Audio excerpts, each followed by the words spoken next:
is a presentation of Fox Sports. We are Baltimore. We are Southwest.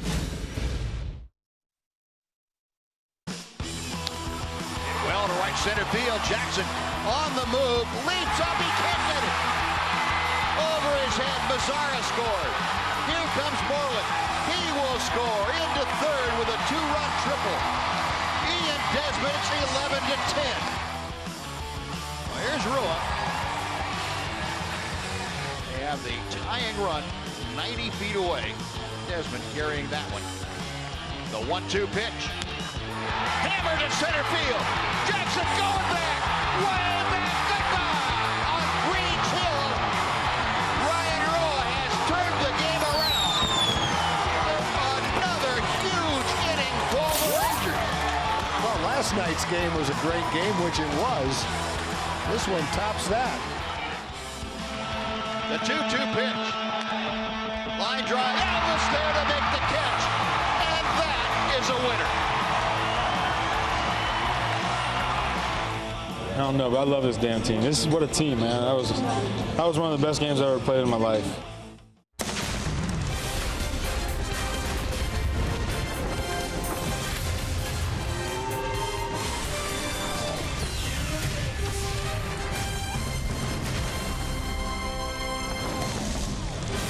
Texas Rangers baseball is presented by AT high-speed internet.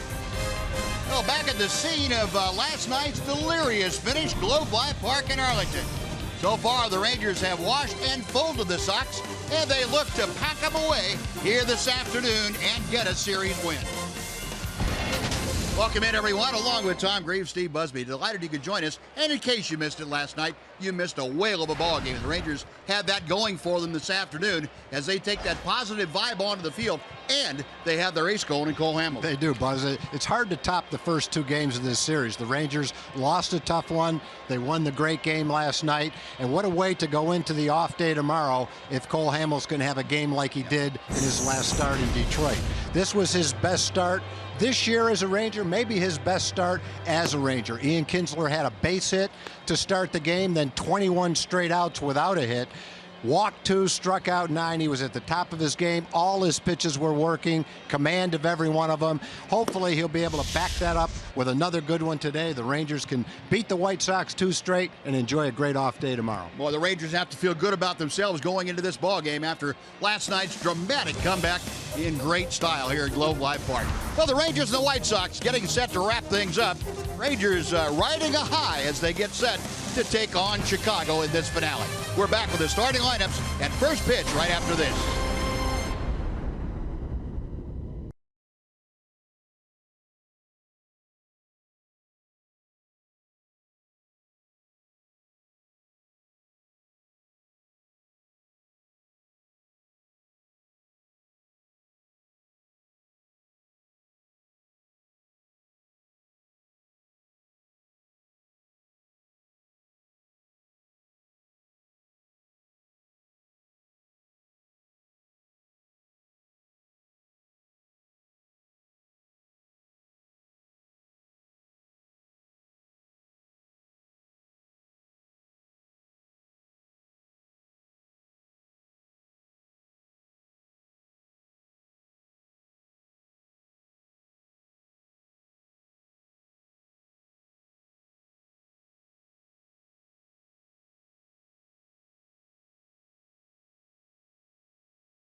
Rangers baseball on Fox Sports Southwest is brought to you by your Texas Ford dealers. Visit your local Texas Ford dealer today for incredible deals and see why Ford is the best in Texas. By AT high-speed internet. Get a deal worth talking about. Get high-speed internet from AT&T. And by Southwest Airlines. Transparency, low fares, nothing to hide. Well, a warm, muggy afternoon here in the middle of May. Rangers and White Sox getting set to wrap up this three-game series. Tom now is going to tell you about the White Sox starting lineup. Well, the White Sox will start with Adam Eaton. He has a .391 on base percentage, 9th in the American League. Austin Jackson has been hot over his last 15 games. He moves up to 2nd in the lineup. Jose Abreu is the first baseman. Todd Frazier having an incredible series after 2 games, bats 4th. Melky Cabrera's in left field. Brett Lawrie is at second base. Avisail Garcia will be the DH. Deanna Navarro gets the start behind the plate. And batting 9th, playing shortstop, Tyler Saladino. And that is the lineup that will face the 32-year-old left-hander Cole Hamels. Hamels making his 7th appearance. He is undefeated this year at 4-0. A fine 2.68 ERA. League hitting just .217 against the Ranger A's. Rangers have won 15 of the 16 starts that Cole Hamels has made lately. And the first pitch is outside for ball 1. Cole still with that 11 decision winning streak going. That is a career best for the Ranger left-hander. 1-0 pitch to Eaton, and that is in there for a strike. Adam Eaton, a .300 hitter as he starts things off here today. A home run and 8 driven in. Out of play, down the left side, and Hamels jumping out in front of the count at 1 ball and 2 strikes. Well, Eaton, not your soft touch for left-handed pitchers. Eaton has as good a numbers against left-handers as he does against right-handers, hitting .385 against left-handed pitching. But Hamels induces a ground ball to Odor, and that is out number 1. And let's take a look at the Ranger defense. It's delivered to you this afternoon by Break Check. A little bit of a change for the Rangers. Ryan Rua gets the start in left field. Ian Desmond moves over to center. And Nomar Mazara back in the starting lineup in right. Moreland and Odor on the right side. Andrews and Beltre manning the left side of the infield with Bobby Wilson behind the plate. Austin Jackson moving up in the lineup to the number 2 spot. Takes strike 1. Jackson, the local product out of Denton Ryan High School. And a 6-game hitting streak coming into play here this afternoon. Well, that was such a terrific outing by Cole Hamels last time against Detroit. You mentioned, Tom, the 7 shutout innings, just 1 base hit allowed. That was to the leadoff hitter, Ian Kinsler. And that's as good as I've seen him as far as commanding all 3 of his pitches, moving the ball from one side of the plate to the other. Very few balls in the middle of the plate. Yeah, that's a pretty good lineup he mowed through. Yeah. To right field, Mazara. 2 gone. Yeah, and Hamels, it seemed like, especially to the guys in the middle of the order, Cabrera and Victor Martinez, just had him eating out of his hand, in that they never looked comfortable swinging at any of Cole's pitches. He had him off balance a bit and had him guessing inside, outside, up, down. 2 gone here, and Jose Abreu, a .244 batter, steps in.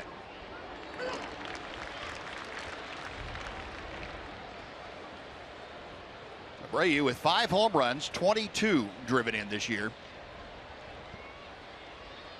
Hamels working quickly. Did he go around? No, he did not. That appeal down to Jeff Nelson, the first base umpire, and crew chief. Said nope.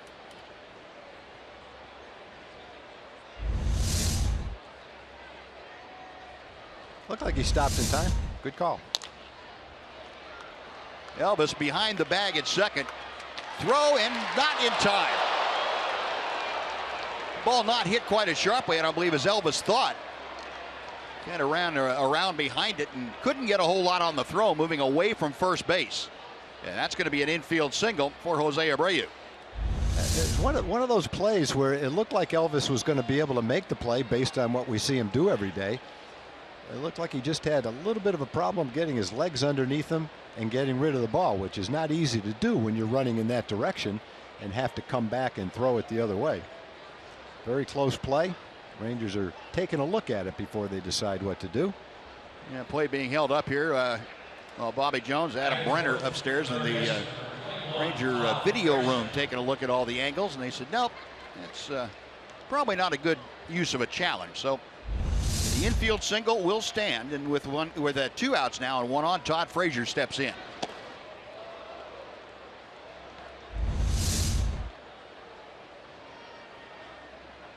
You know, both of the infielders kind of coming together on that play. Not sure if that distracted Elvis a little bit, but it took him an extra step to get rid of the ball, and Abreu's not the fastest runner, but he was able to leg that one out.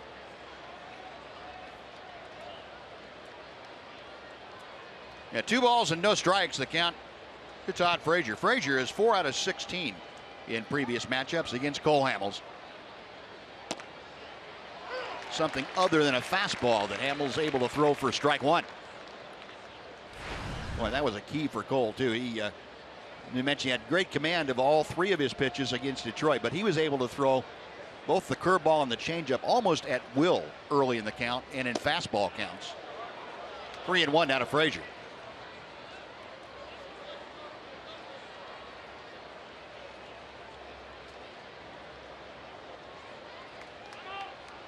Now time called. Frazier not quite ready.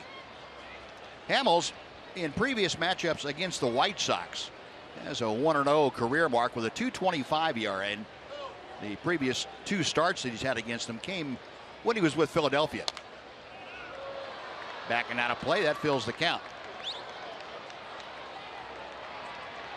Most recent start back in 2013. In July of that year, he worked 8 innings, gave up just 2 runs. No 2 outs here, a full count. Abreu will be off and moving. Todd Frazier batting 4th in the order, will be followed by Melky Cabrera. Abreu on the move, payoff pitch, got him swinging. Change up, down and away. And Hamels hits the strikeout. White Sox are gone. No runs, a hit, 1 left after a half inning. White Sox nothing. Rangers coming up.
The bottom of the first, Rangers up to bat. Emily Jones, welcome you back to Globe Life Park in Arlington. Last night, a very emotional win for this Rangers team, and Ian Stesman probably summed it up best. That was one of the best games I ever played in my life. You know, the rain delay in the middle, Derek, you know, gutting it out, trying to come back out. You know, I respect the effort there. You know, Anthony pitched multiple innings on Sunday. tells me he can pitch today. I know it didn't work out the way he wanted it, but that's gutty. I'll take that guy on my team any day of the week. And then Claudio, goes out and pitches 4 1/3 innings, does an unbelievable job. It's everybody. A lot of people had a hard time sleeping after that one. It was so fun to watch, so emotional to be a part of. I can only imagine what it was like to actually be a player, guys, but it was a favorable and fun outcome nonetheless. Thanks, Sam. Yeah, no doubt about that. A lot of smiles, a lot of huge smiles after the conclusion of that ball game last night. Boy, and what a big difference. You look at the night before, Rangers losing in 12 innings in a game they had a couple of opportunities to salt away, couldn't get it done. Odor, ground ball over to Frazier, who's playing at the shortstop spot. And that is out number 1. Here's Tom with the rest of the Southwest Airlines Rangers lineup. Well, after Rube, Ned, it'll be Ian Desmond batting second this afternoon. Nomar Mazara is batting third. Adrian Beltre is the cleanup hitter. Prince Fielder at DH bats fifth. Mitch Moreland is the first baseman. He'll bat sixth. Elvis is at shortstop. Ryan Rua, after the big game winner last night, gets a chance to start against the right-hand pitcher. He'll play left field. And Bobby Wilson is back behind the plate, and he'll bat ninth. And that lineup facing the 28-year-old right-hander Matt Latos. Here's Desmond. 1 ball and no strikes.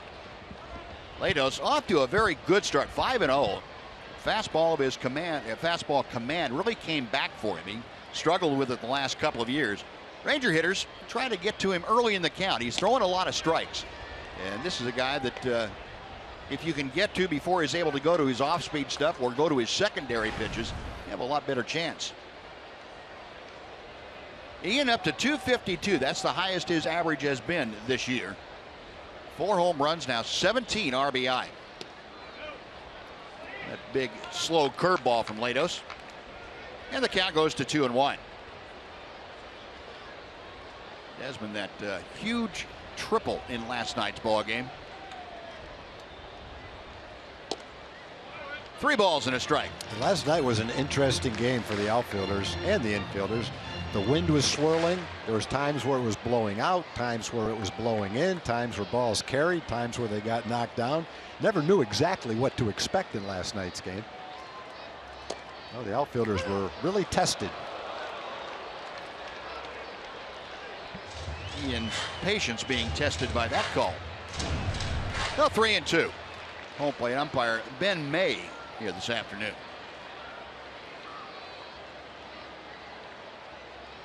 Payoff pitch from Latos. Shallow right field. Eaton for out number 2. And we'll take a look at the rest of the White Sox defense here today. Again, the outfield of Cabrera in left, Jackson in center, and Adam Eaton you saw in right field. Abreu and Lowry on the right side. Saladino gets the start at short. Todd Frazier at third, and Deoner Navarro. Second straight ball game, he has been behind the plate, and he has really become almost a personal catcher for Matt Latos. They worked together when they were both with Cincinnati several years ago and struck up a pretty good working relationship. So Matt Latos, excellent numbers with Navarro behind the plate. And I think Robin Ventura said, well, that's what it takes. That's fine. We need the big guy in our rotation, and he has responded by being perfect so far. Nomar Mazara, that 3.01 average, standing in. A ball and a strike. Nomar, if there were any doubt about his ability to rebound after an 0 for 6 on Monday night, that pinch hitting appearance last night pretty well answer those questions. It's looped down the right field line.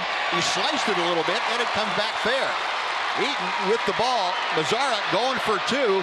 The throw, they got him. And immediately, Mazara signaling, hey, take a look at that. And Jeff Bannister up on the top steps saying, hang on a second. Not quite so fast. Laz Diaz made the call at second base. And here's what they're going to look at upstairs.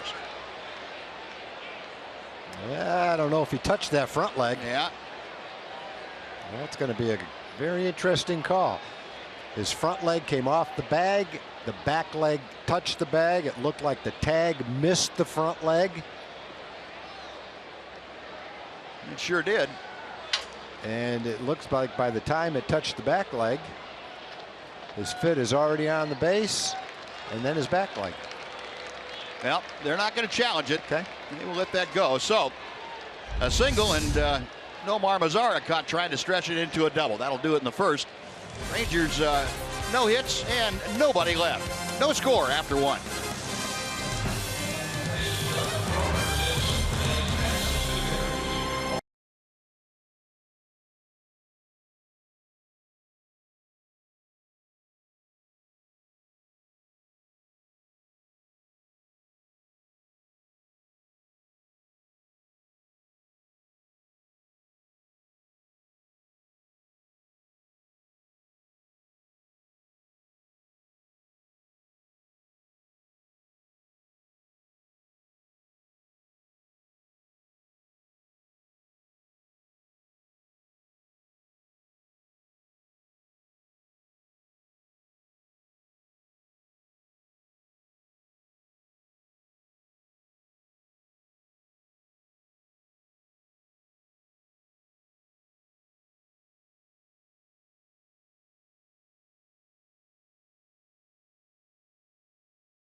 Well, Melky Cabrera starting off the top of the second inning. Takes strike one from Cole Hamels. It'll be Cabrera, Lowry, and Garcia. Here are the White Sox second. And Cole Hamels back at it again. Inside corner at the knees. The breaking ball to the back door. And very quickly ahead. No balls, 2 strikes. Cabrera, 3-0-4 batter. 1-2. Cabrera in this series 2 out of 7 with a double. Pulled that just foul of the bag down the third baseline. Still a ball and 2 strikes. Now we'll go back to the Nomar Mazara base hit. Some uncertainty in this whole situation. Yeah, the way he hits this ball, he slices it. He thinks it's foul, but it had so much spin on it that it went from being foul to a fair ball.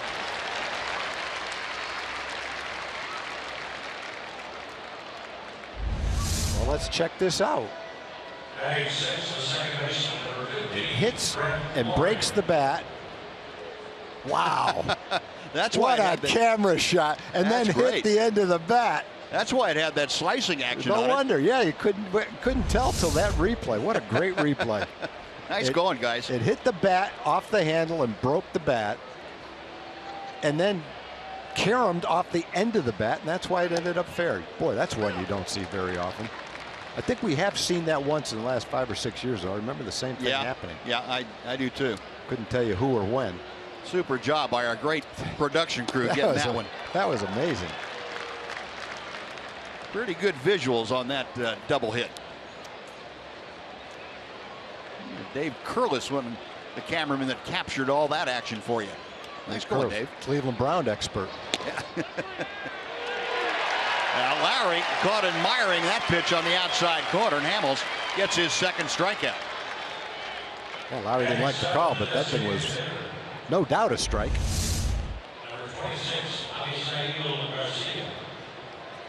All the way in the strike zone, upper part of it. Lowry didn't like it, but he didn't argue. Talked about Lowry yesterday. He's walked 18 times this year already. Last year, playing every day. He walked 28 times the whole year. So generally, that's a huge increase in a walk rate. I think it's kind of rare to see a guy be able to make that kind of improvement. Corey Rasmus is doing the same thing for Houston. Yeah, that's got to be like a leopard changing his spots. It really is. Pretty tough to do. It really is. I mean, when you only walk 28 times in a whole year, you basically are an undisciplined hitter that swings at anything the pitcher throws up there. And then to go to a guy that, you know, is on pace to walk whatever, 75 or 80 times, that's just remarkable.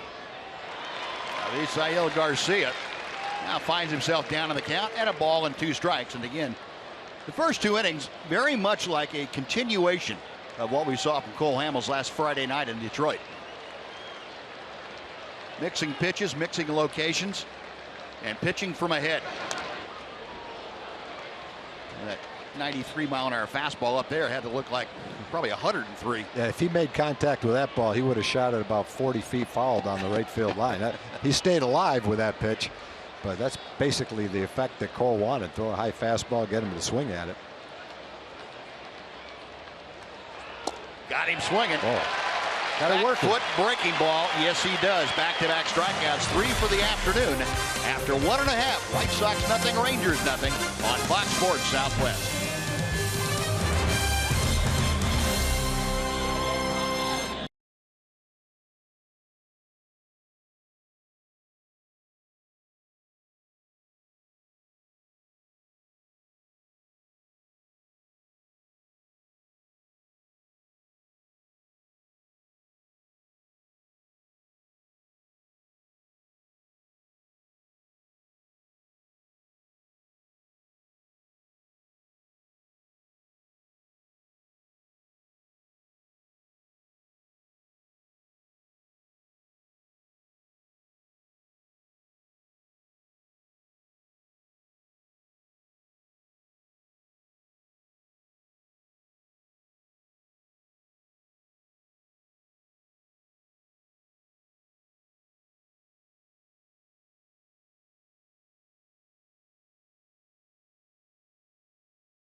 Texas Rangers baseball on Fox Sports Southwest is brought to you by your Texas Ford dealers. Visit your local Texas Ford dealer today for incredible deals and see why Ford is the best in Texas. An 86-degree afternoon here. Bright sunshine, a brisk breeze blowing in from the right field corner toward the left field corner. Adrian Beltre starting things off. And he takes a Matt Latos breaking ball for strike 1. Adrian, the team leader with 24 RBI. 5 home runs. Not much success, as you can see. 1 for 7 against Matt Latos. Adrian asking for an appeal down at first. He didn't get it. Got a called strike instead.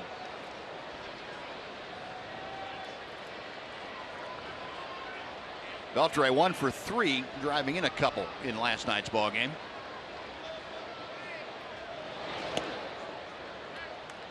One ball, 2 strikes. Latos, along with a couple of different speeds of breaking ball, will mix in a split-fingered pitch, which, when he's able to get ahead of hitters, presents a lot of problems. It's a little bit off speed, but also the bottom falls out of it. Adrian turned on that a little bit and hit it up into Ian Kinsler territory. That was so far foul. I looked up, couldn't even pick up where the ball was. I knew it went left, but not that far. That's the exit that Kinsler used to get it into a couple times. That just down the line from third base and up 3 decks.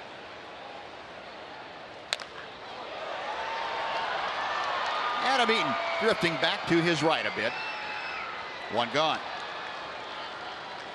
And before Prince Fielder steps in, let's say hello to Jim Nutz.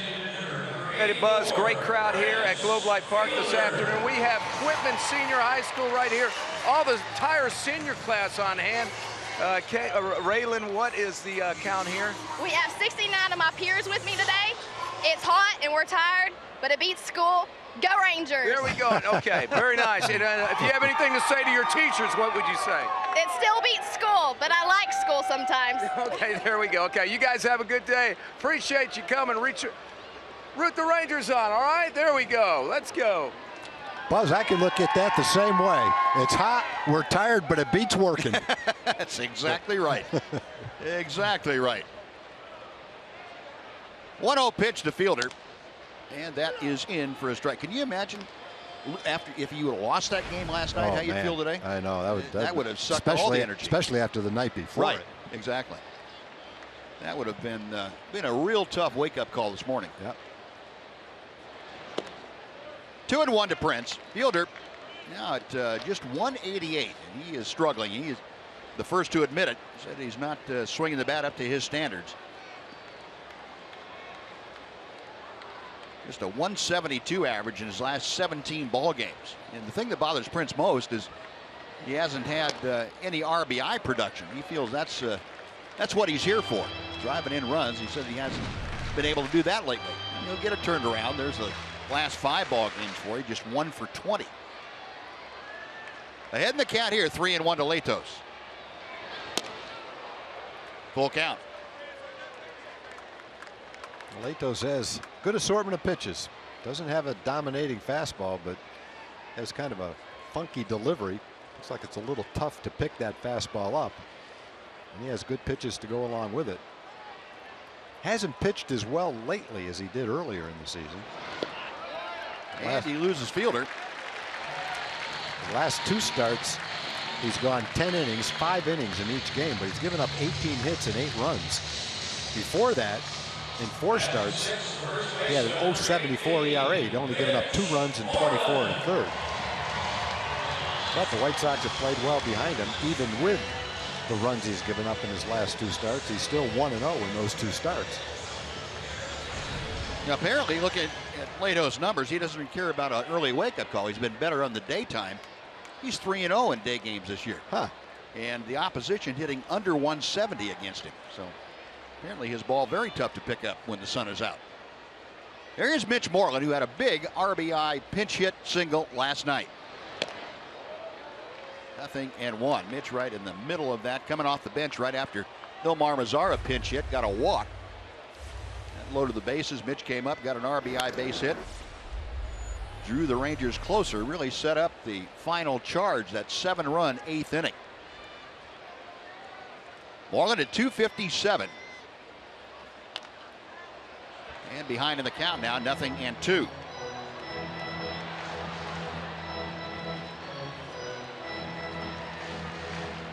Mitch took an 0 for 4 here on Monday night.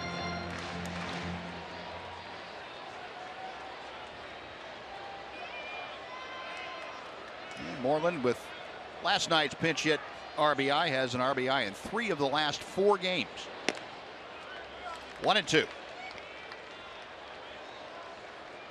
Been swinging the bat pretty well lately. You go back over the last 2 weeks of play, 13 games. He's hit safely in 11 of them at a 304 clip. And he has driven in 11 in those 13 games.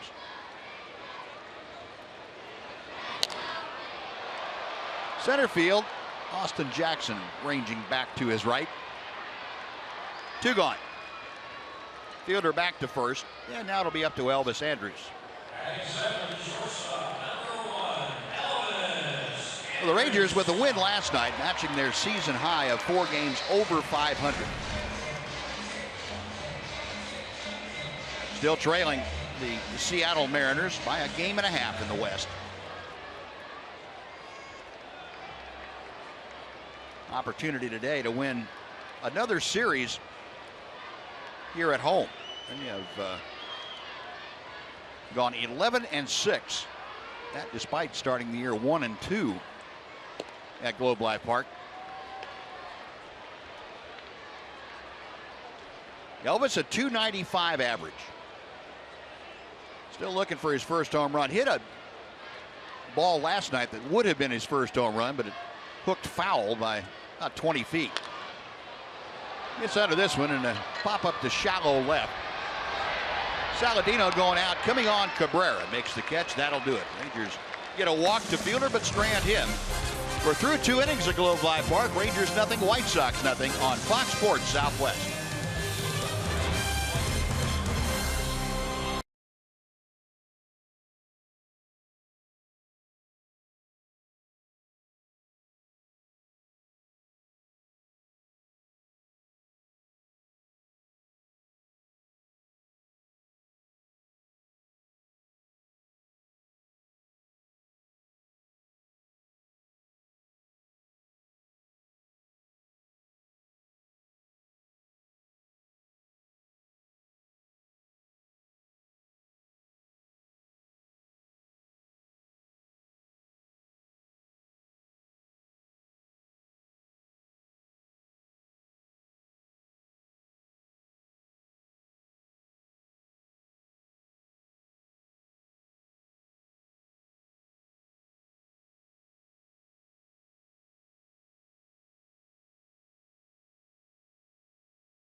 Follow Rangers Baseball live. You can do it with MLB.com at Bat app.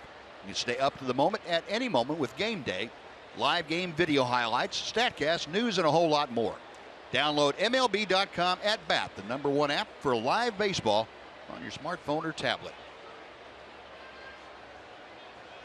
Bright sunshine bathing the Ranger faithful out here at Globe Life Park. Deanna Navarro starting off the 3rd inning against Cole Hamels.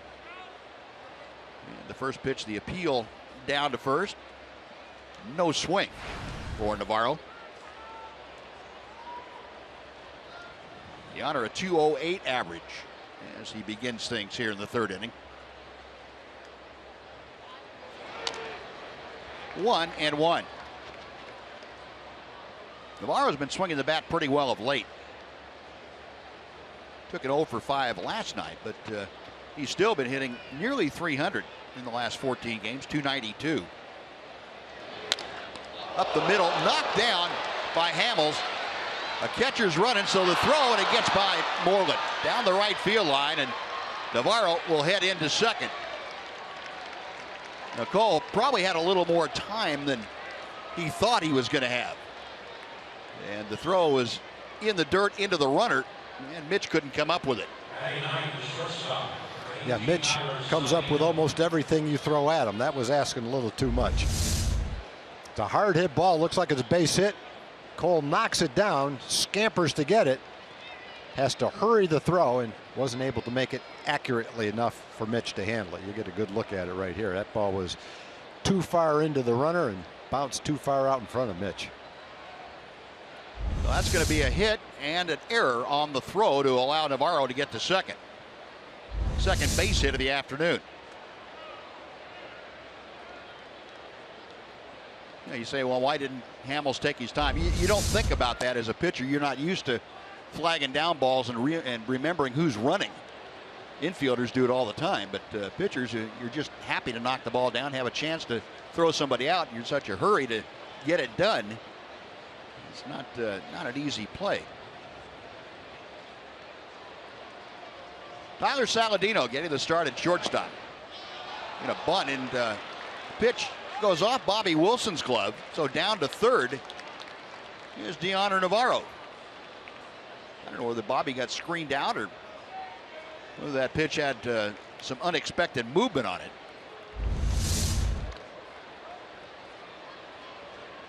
He just missed it. Yeah.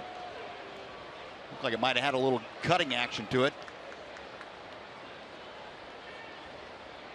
I would assume that's going to be a pass ball charged to Bobby Wilson. Oh, now Navarro at third, nobody out. Count of 2 balls and no strikes to Saladino.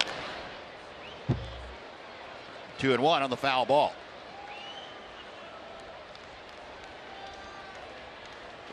Saladino making his 10th start as the shortstop this afternoon. Jimmy Rollins, the regular shortstop, being given some time off. Robin Ventura very aware of the veterans' needs. 2 balls, 2 strikes. Now we'll take a look at our Kubota power stats for Cole Hamels this afternoon. A 147 opponent's average with runners in scoring position. That's 5th lowest in the American League. And he's going right now for what would be his 4th strikeout. He'd love to get a punch out of the number 9 man, Saladino. Rangers playing the infield back. They will give up the run for an out. 2-2 pitch. Full count.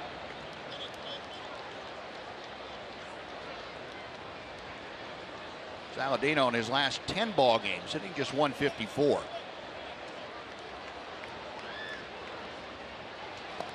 Got him swinging. Got him guessing for a strike on the 3-2 pitch. Got a ball and couldn't hold off. Looked like that cutter down and in that had a lot of cut to it.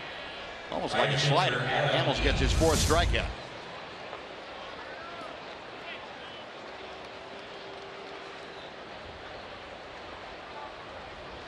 Saladino thought better of it, but a little too late. Yep, couldn't stop it. Eaton up there now. The Rangers with 1 out pull the infield all the way in. Ground ball right at Elvis. He checks the runner back to third, throws out Eaton, and there is a huge out, number 2. Eaton loves to slap the ball the other way. Yeah, he's a tough out on this season. He's walked 16 times, only struck out 15 times. But he's going to make contact. And he finds a lot of holes by doing exactly what he did right there. Slap the ball on the ground the other way. That time with the infield in, he hit it right at Elvis. Unable to advance that runner home from third. 2 outs now. Here's Austin Jackson. 1 ball, no strikes. Jackson lifted a fly ball to right field in the 1st inning.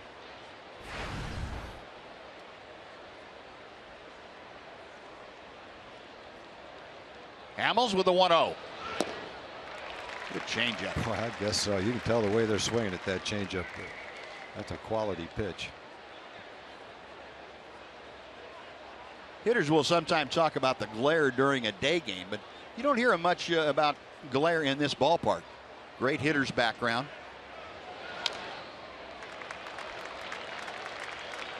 I think more than anything, it'd be the unfamiliarity of hitting in daytime. Almost all the games are at night, so daytime a little bit unusual.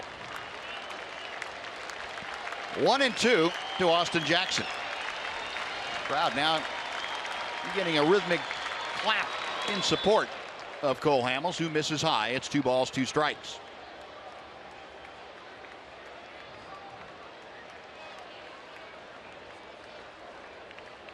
Cole getting ready for his 45th pitch of the afternoon. Full count. You got him to chase the changeup the first time. That time he was able to take it. Jackson, the number 2 hitter, to be followed by the first baseman, Jose Abreu.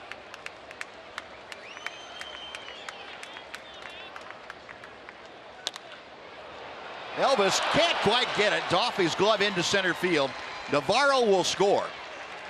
And Austin Jackson with the RBI, his 12th of the year. The White Sox on top, 1-0.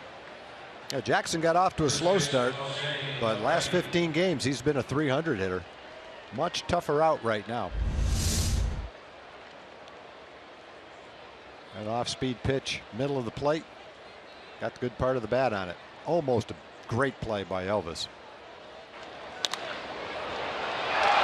Couldn't quite make it stay in the glove. No, Jackson at first now. And Abreu takes down and in for ball one. Abreu had an infield single his first time. Hit a slow bouncer up the middle that Elvis was able to flag down, but the off-balance throw couldn't get enough steam on it to get Abreu. 1 ball and 1 strike. Elvis kind of pounding his glove in disgust after that ball went right off the tip of it. So if you ever thought that Elvis didn't have high expectations of himself, he expected to catch that. With Jackson running, it would have been a tall task to get up and throw it, but it was hit so hard he might have had a chance.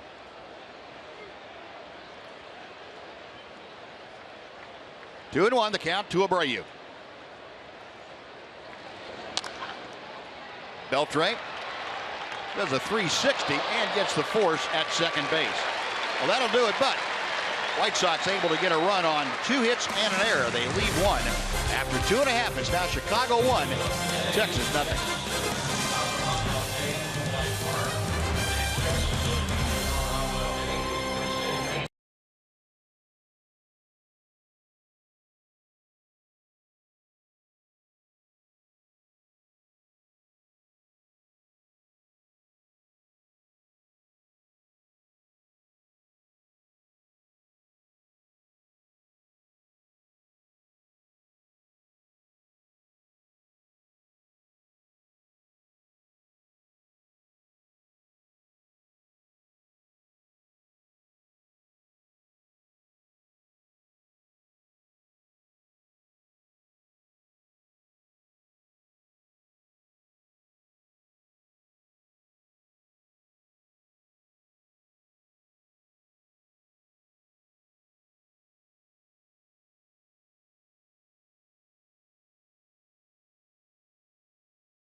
The White Sox by a score of 1-0 as we head to the bottom of the 4th. Cole Hamels on the mound, of course, for the Rangers today. Yesterday, he was at a Dallas school giving 2 Dallas schools grants along with the Texas Rangers Baseball Foundation to help their MLB Youth Academy in Dallas. Here's what Mr. Hamels had to say about giving back.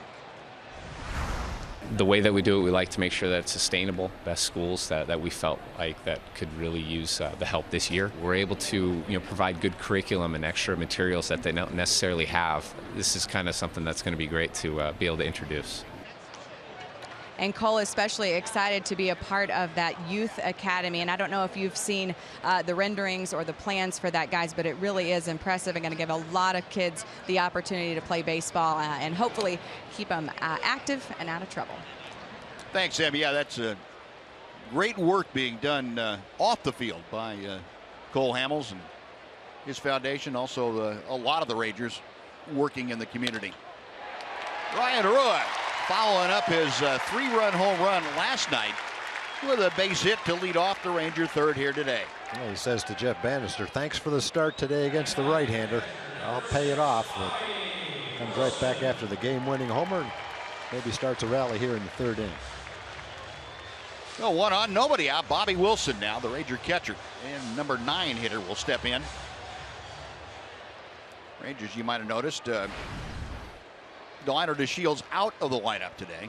Moved Rougned Odor back to the leadoff spot. Bobby Wilson hitting ninth without Delino on the order. Bobby a .400 average with the Rangers. Of course, he had that huge grand slam on Sunday in Detroit. Or on Saturday, excuse me.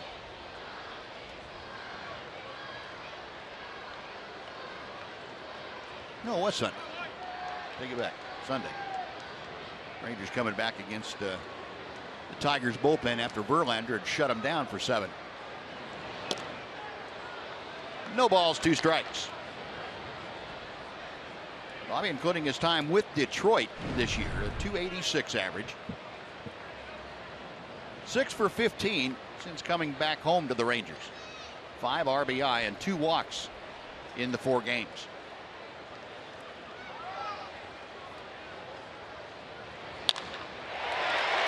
That's going to fall for a base hit in front of Austin Jackson. 0-2 pitch. Lato's not able to execute what he had in mind, and Bobby Wilson made him pay for it. Back-to-back singles open up the Ranger third. They swung and missed it a couple of pitches. Maybe went into a 2-strike mode. Serves it on a line into center field. That was a ball the last 2 nights probably would have carried all the way to the outfield. Yeah. The way those line drives were carrying the first 2 games. And Bobby hit one of them to left field. Almost handcuffed Melky Cabrera out there first night. Nice night last night for Brian Holiday. Bobby Wilson getting the start this afternoon, and he's off to a good start with a bat. Now, first and second for the Rangers. Rougned Odor now for the 2nd time this afternoon. The Ranger leadoff hitter grounded sharply to third to start things back in the 1st. Now, time called, and Navarro going to go out and have a little chat with Matt Latos. And while we have a second of game with Rougned at the plate, how about our TXU Energy Power Player to watch? And it would be no surprise, it's the man in your screen right there. As soon as we can get that up, we will show you the information. We'll get that to you in just a second. Conference concluded. And now Latos set to go to work.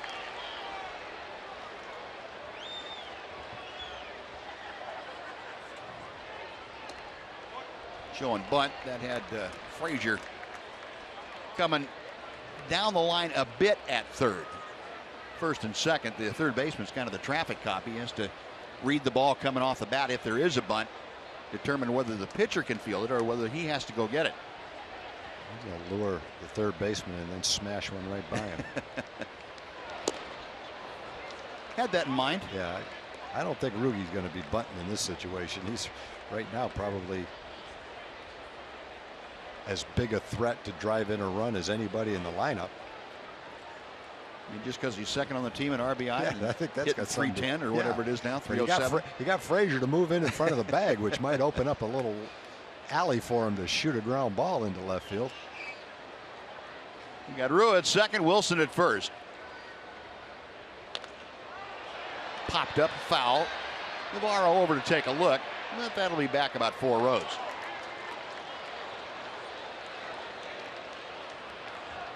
Nice afternoon here in mid-May in Globe Life Park at Arlington. Good crowd too. Yeah, nice crowd on hand for a Wednesday afternoon. Had weather day out here earlier. Appropriate. Could have had it last night. Rain delay of an hour and 17 minutes or so, and a lot of lightning and wind and what have you.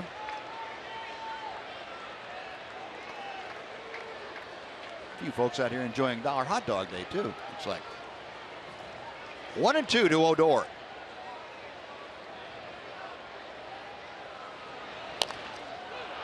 Back to Latos to second, and that's all they'll get.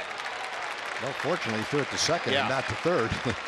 He wasn't going to turn a double play. If you're going to get a force out in that situation, you might as well get the lead runner. Right. Now the Rangers have a man on third base and less than 2 outs and better chance to sneak a run in. Yeah, and that's something a pitcher has to think about before having a little tapper like that. That's something you work on in spring training all the time, making that decision, but having the forethought of knowing which way you want to go if the ball's hit sharply or hit softly. And Latos didn't execute that very well. Now with Odor running and a softly hit ball, they're not going to get a double play. The 1 out, runners at the corners. Ian Desmond, a fly ball to right his first time. Take another one right here. There goes Odor. Pitch is a strike. No throw to second base. Rugdet, a huge jump. And Deanna Navarro said, nah, not going to bother. Now Desmond took the pitch. He knew Odor was right in front of him. Knew Odor got a good jump. Took the pitch, let him steal second. Now drop one in for a base hit and pick up a couple of runs. Yeah, Latos has tried to speed up his motion a little bit, but at 6 feet 6 inches tall, he's had a lot to unwind. Line drive, base hit to right field. Rule will score. Odor had to wait to make sure that the ball was going to go through, and the throw went over everybody from Adam Eaton, so into second goes Desmond. It's a tie ball game. The Rangers have runners at second and third with still just 1 out. Yeah, the last guy that hits the ball that you want to make an ill-advised bad throw to the plate, it's Ian Desmond.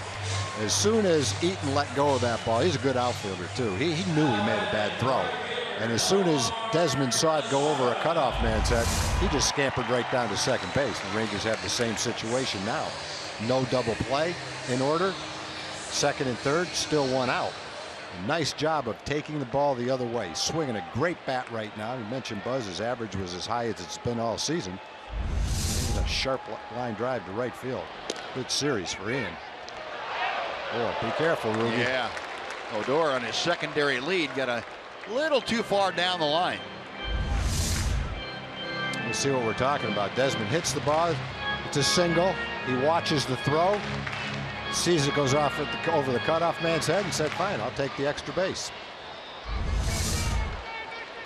Pretty sound fundamental baseball. Yeah, he's a fun player to watch play. I'm glad we got him. Mazzara drives one to right center.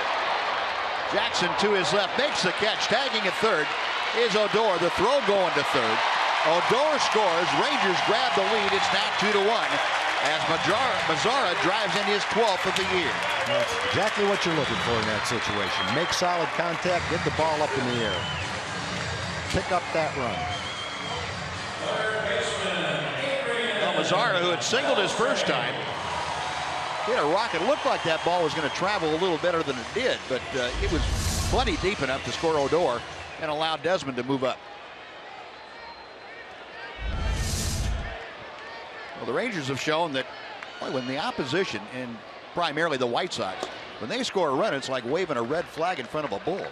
They just come right back and are charging all over the place. Yeah, with the big innings that the Rangers have had, if you're the White Sox, you got to be thinking, uh-oh, let's stop the bleeding here. Keep it from becoming a 5-run inning. 2 balls, no strikes to Adrian. Beltre flied out to right. Back in the second. Well, the Rangers a couple of runs on 3 hits in this inning.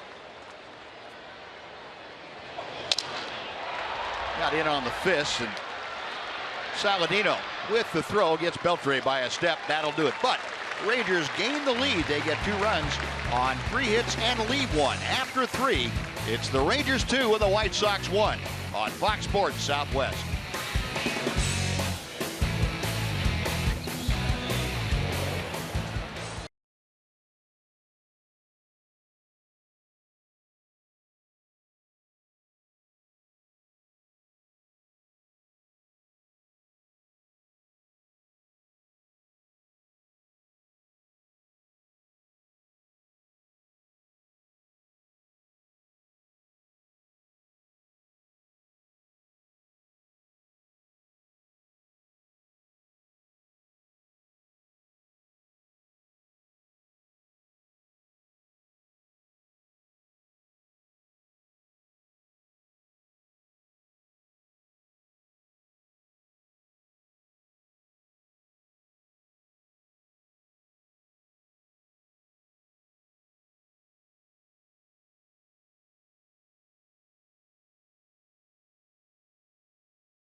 It's time for our T-Mobile greater coverage of baseball. We are going to cover the comeback that is in vogue with your Texas Rangers Saturday in Detroit. Adrian Beltre and company. Adrian 2 for 4, 2 home runs, 4 RBI. Then it was Sunday. Bobby Wilson, a grand slam home run when he went 3 for 4. And last night, how about Ryan Rua getting the start, and he crunched a 3-run home run to center field, but the Rangers on top 13-11. Frazier drives one deep left field. We've got a tie ball game, and Frazier has hit his 3rd home run of this series. Frazier's a veteran guy, and he's hot right now. He struck out the first time up on a changeup. Really fooled him on the 3-2 pitch. He was way out in front of it. And I'm not saying he went up there looking for it, but after seeing it in the first at bat, he was a little bit better prepared to hit an off-speed pitch. And he reached out. He got a good part of the wood on it. He gets a changeup, it looked like, but instead of down and away like the one he missed, this one's in the middle of the plate. He was able to make contact with it. And now Melky Cabrera hits one into the gap in left center. He will hold on as Desmond and Rua converge. Rua getting to the ball quickly. And back-to-back base hits. The home runner now a single.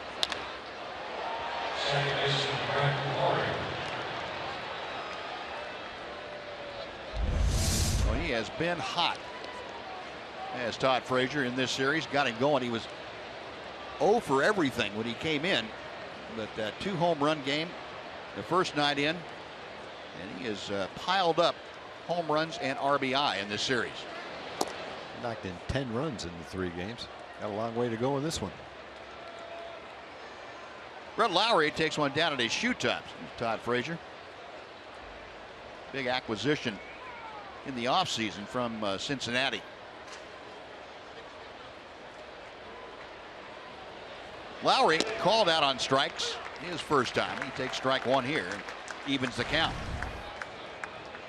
A lot of folks around the White Sox talking about Todd Frazier one more time, that Frazier has been a big part of the White Sox resurgence. They said his presence in the clubhouse, the character that he has, and the hard-nosed attitude, said just exactly what the White Sox needed. They'd gotten a little, maybe complacent as far as their competitive edge. And Todd Frazier said, we'll have none of that. 1-2 pitch. Count evens.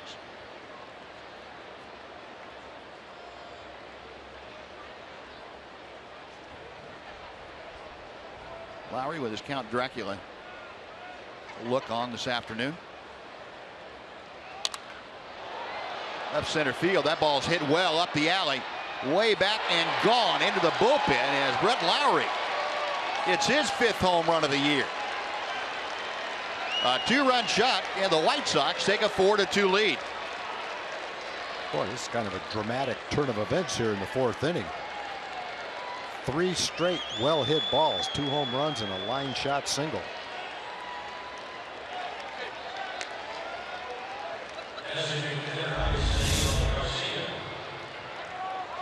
Low fastball. Center square, though, of the bottom part of the strike zone. Lowry put a charge in it. Nice catch in the bullpen, too. Barehanded. Yeah, Garcia, it's a slow 2-hopper down to Beltre. That is out number 1.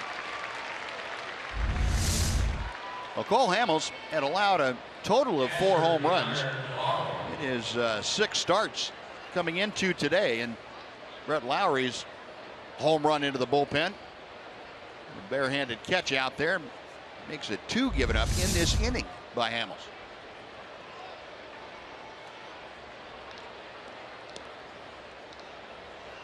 Now 1 away, Deanna Navarro now the catcher.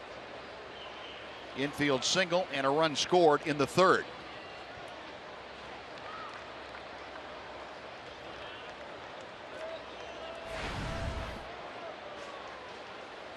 Navarro now. The average at 218. Right down at his shoe tops, 2-0. Navarro says it, saying it hit him, maybe. Might be. Robin Ventura is going to come out. Both going to have a little chat with Ben May, the home plate umpire. May explaining to Navarro that he didn't think it hit him. Yeah, you got to be a pretty good umpire to be able to see a ball hit the corner of a shoe and the dirt at the same time, if that's what happened. All you can do is ask for help, take a look at it.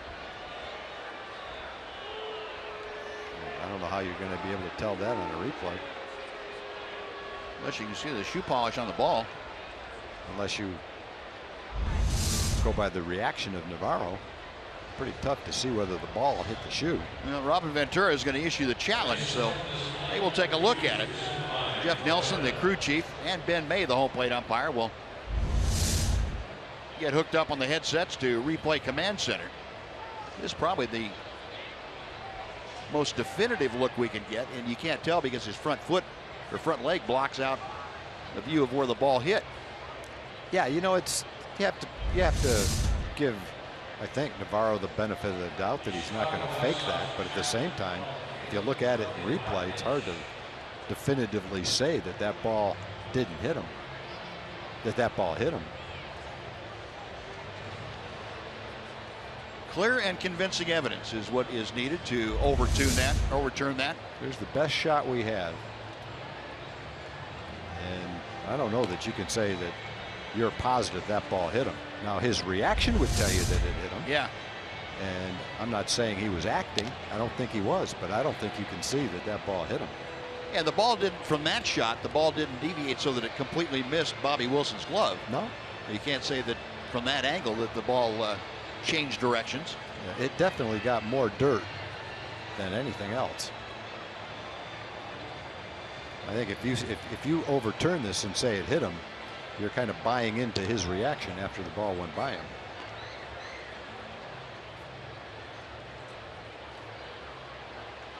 Jeff Nelson getting set to take off the mask and said nope. And Ben May, the home plate umpire, explaining to Keanu Navarro, we didn't have enough video evidence to overturn that, or they didn't back in New York. Yeah, there's nothing Navarro can say. Yeah. I think Navarro knows in the back of his mind that it hit him in the foot, but if it doesn't show it on the replay, there's not much you can do about it. I don't think he was faking. I don't think he can react that quickly. No, I don't either. Just for good measure, he hit himself in the same foot. I think that one hit him too. And he's going to tell the home plate umpire, Ben May, see, I told you, got hit twice. This one got the front foot. Ooh. So now the right toe and the left ankle are both barking at him.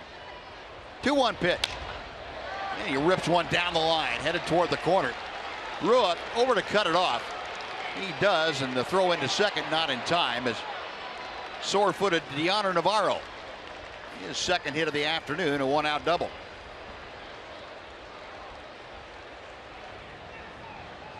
Well, and all of a sudden in this inning, Cole Hamels has lost that touch, lost that feel that he had for the past 9 innings. Yeah, there's been well-hit base hits, 2 home runs, a double, and 2 singles. 5 out of the last 7 hitters have all struck the ball solidly.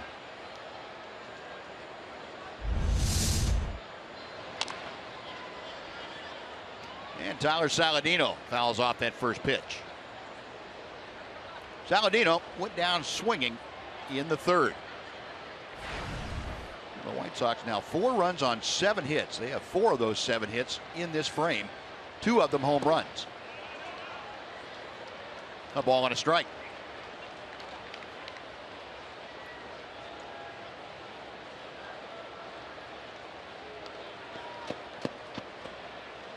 You look at Cole Hamels and say, he missed maybe on 1 out of every 20 pitches for a 9-inning span, 7 in Detroit, and the first 2 innings here.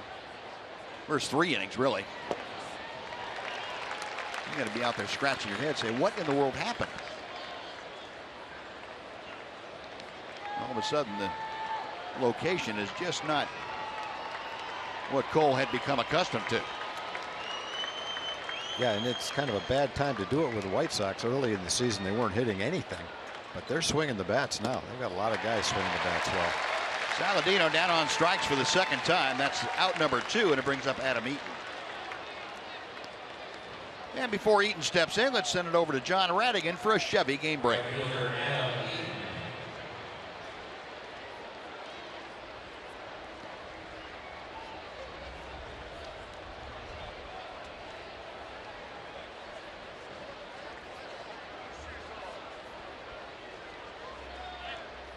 All right, John, thank you. Boy, the Twins really struggling out of the gates this year. 8-24, trailing only the Atlanta Braves, who are 7-24 in Major League Baseball. 1-0 pitch to Eaton. 2 balls, no strikes. Eaton twice has grounded out, once to second and once to short.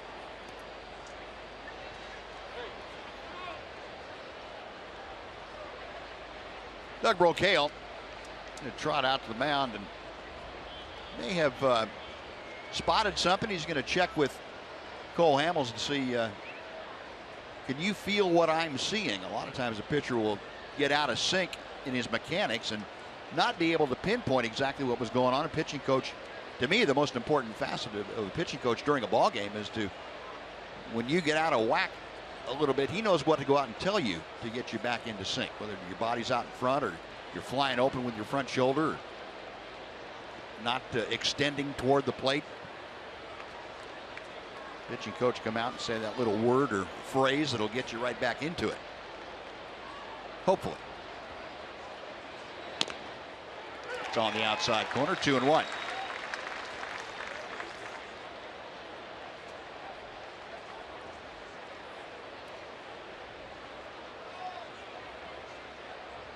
Navarro at second base, and Hamels back to Eaton.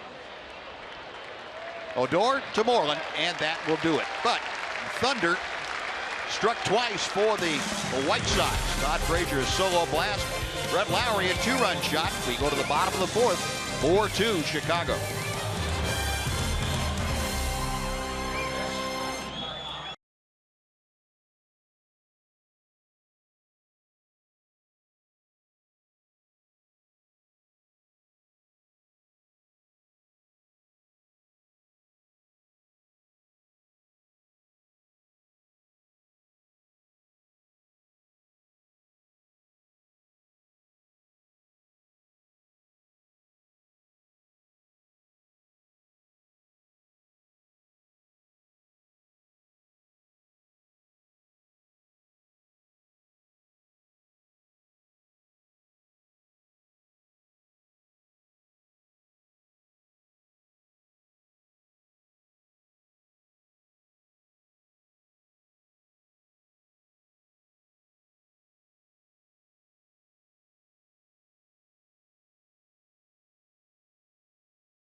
All the pyromaniacs out there, we got a perfect season ticket package for you.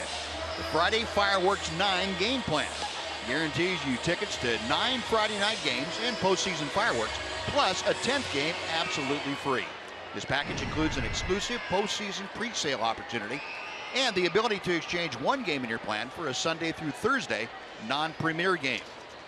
To secure your Pyro pack, just call 972-RANGERS or visit texasrangers.com/fireworks. Well, Rangers put it in comeback mode again. They trail 4-2 as Prince Fielder leads things off here in the 4th inning. And Matt Latos missing low for ball 1. Fielder drew a walk from Latos. You know, and something else, Tom, that I felt kind of got lost in last night's ball game. Rangers had scored a couple of runs.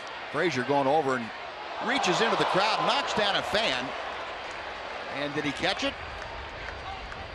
He got hurt. Whatever Boy, happened. he got hit right in the nose, it looks like.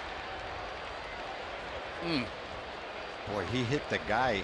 Yeah. Looked like a big guy. He hit him head on diving into the stands.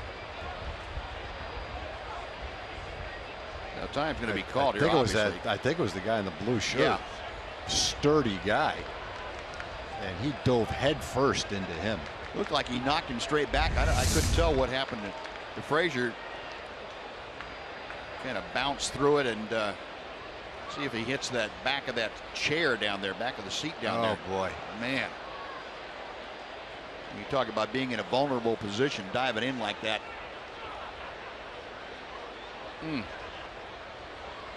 That's just giving up your body. That's a cement wall that he's diving into to begin with that he dove over.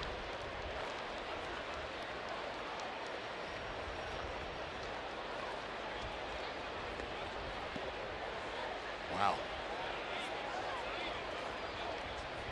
Well, hopefully Todd Frazier's going to be okay. It was a good thing he was able to get up and run into the dugout. At least we know that he wasn't unconscious or anything. But boy, that's a scary deal.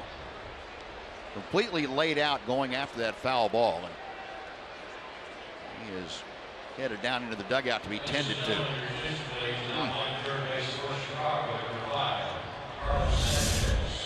So Carlos Sanchez has come onto the field now. Will take Todd Frazier's place, and we will let you know when we get word on the condition of Todd Frazier.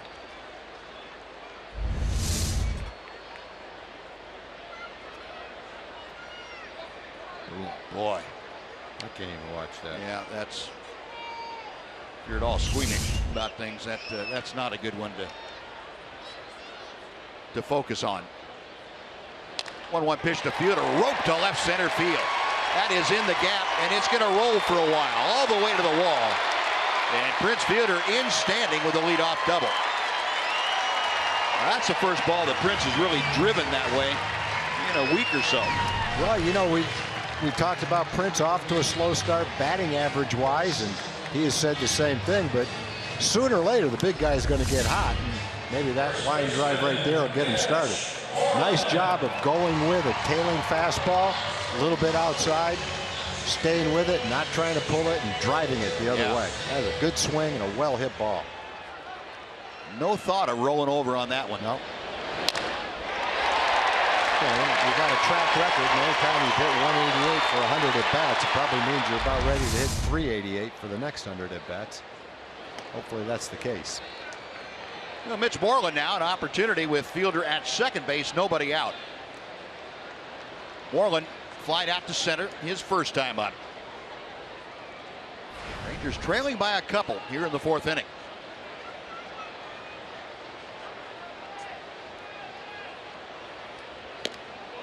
And ball two. Latos missing up. What I was saying before we saw Frazier get hurt about Prince Fielder, that at bat that Prince had last night in that eighth inning, after a couple of runs that the Rangers had pulled within one, they had Desmond at third base and 2 outs. Fielder drew a 4-pitch walk from Matt Albers. Albers showed no inclination at all to throw him any strikes. Missed on a couple of close pitches. And that really set up Ryan Rua's 3-run home run. Yeah, and luckily Buzz Prince showed no inclination to offer at the 10 pitches out of the zone. Yeah, exactly. Had a patient at bat. A 3-0 to Mitch. He may have the green light here. Takes it just outside, ball 4. Well, the double followed by a walk. There are 2 aboard, and Elvis Andrus stepping in.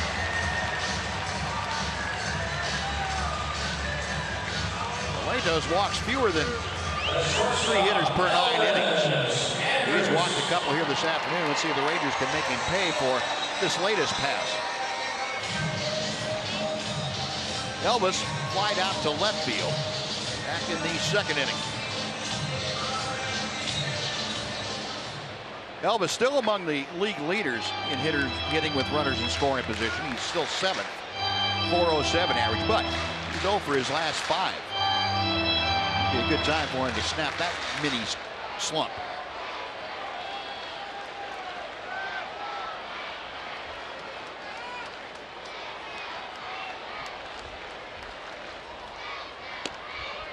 1 ball, no strikes, and now Latos having trouble getting the ball down. Now Latos, yeah, Don Cooper's going to go out and talk to him. Or, that's Robin Ventura, excuse me. Latos last year ran into all kinds of problems mechanically. He moved from the Miami Marlins to the Los Angeles Dodgers to the LA Angels, and his mechanics really suffered. He'd go through periods of up to 2 weeks without getting into a ball game. Just wasn't pitching effectively, and then he didn't pitch at all. And said he just couldn't find any consistent rhythm whatsoever. Worked very diligently in the offseason.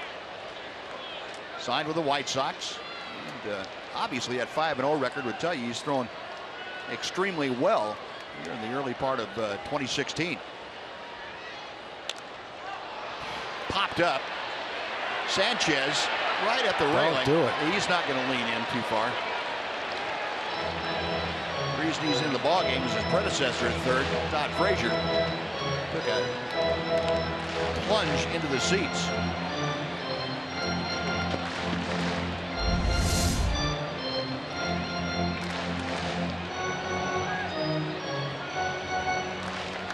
So 1 ball and 1 strike.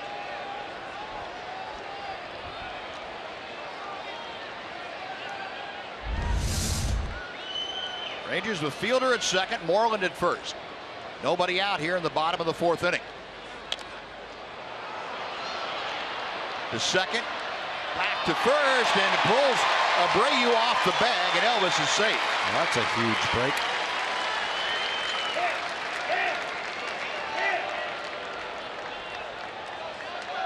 That looked like a pretty routine double play that turned into 1st and 3rd instead. Yeah, Lowry had plenty of time, got the ball early enough. Moreland wasn't really anywhere near him. He just made a bad throw.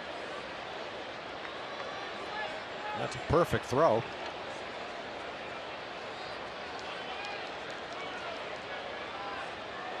Nope, just missed.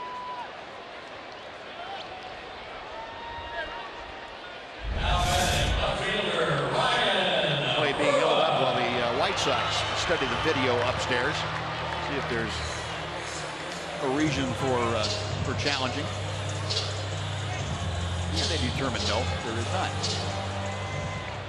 So 1st and 3rd now.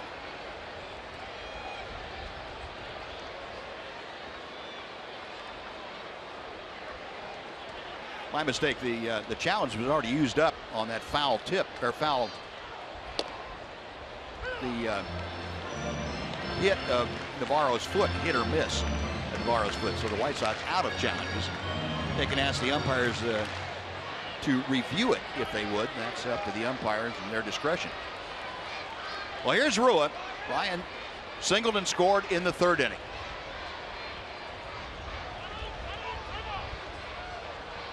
Time called just before Latos was spinning to throw to first. Yeah, that throw back by Lowry doesn't go as an error. They got an out, but that was a routine double play. See if the Rangers can take advantage of it right here. Lowry's played some great defense against the Rangers. That was not an example of it right there, though.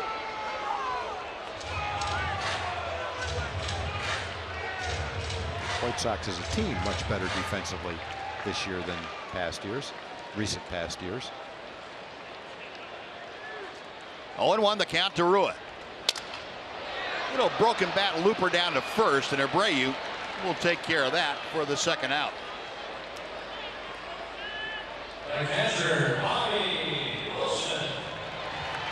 Well, Rua got sawed off by Latos. Now Bobby Wilson coming up.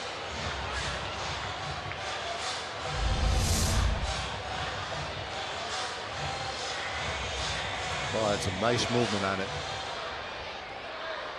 By the time he made contact, it was almost off the hands. Put a hinge in that handle. Well, they miss an opportunity. 3rd base, 1 out. See if they can pick something up with 2 outs right here. Now Bobby Wilson singled to left center field on an 0-2 pitch. His first time up there.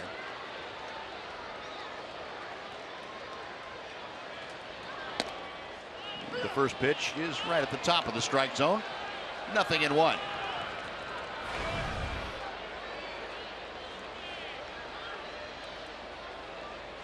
Bobby, that .438 average now with the Rangers. A home run, 5 driven in. There goes Elvis, and the pitch is outside, and Elvis just strolls into second base with the stolen base.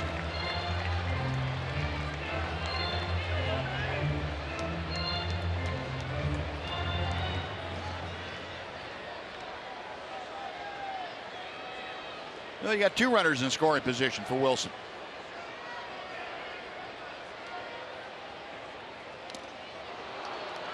One and 2 now.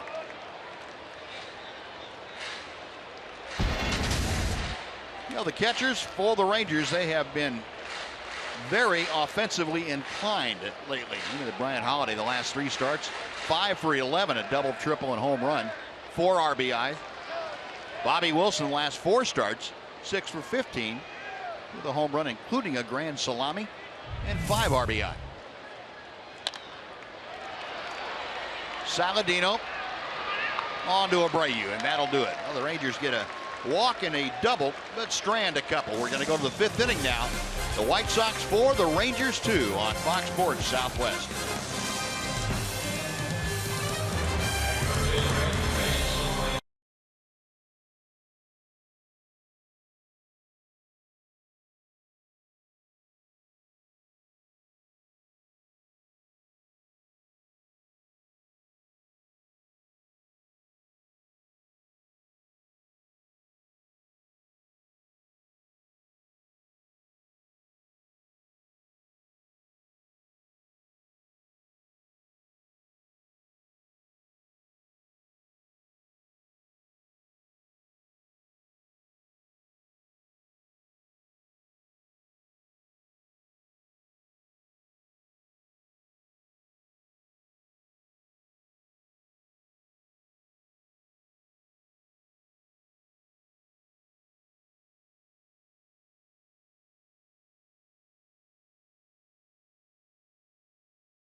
On Fox Sports Southwest is brought to you by Southwest Airlines.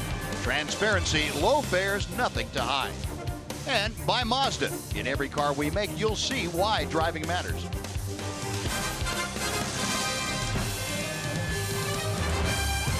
Austin Jackson stepping in to lead off the top of the 5th inning. Cole Hamels back to the hill. Jackson 1 for 2 this afternoon with an RBI single. And Cole drops in that curveball for strike 1. Jackson now with the average up to 246. The RBI is 12th of the season. A good breaking ball.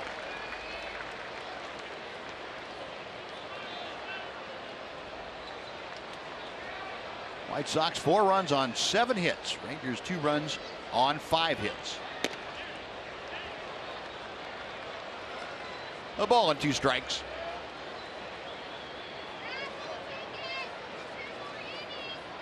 White Sox coming into play today with the best record in the American League and the best road record in the American League. They're 23-11 at the start of play.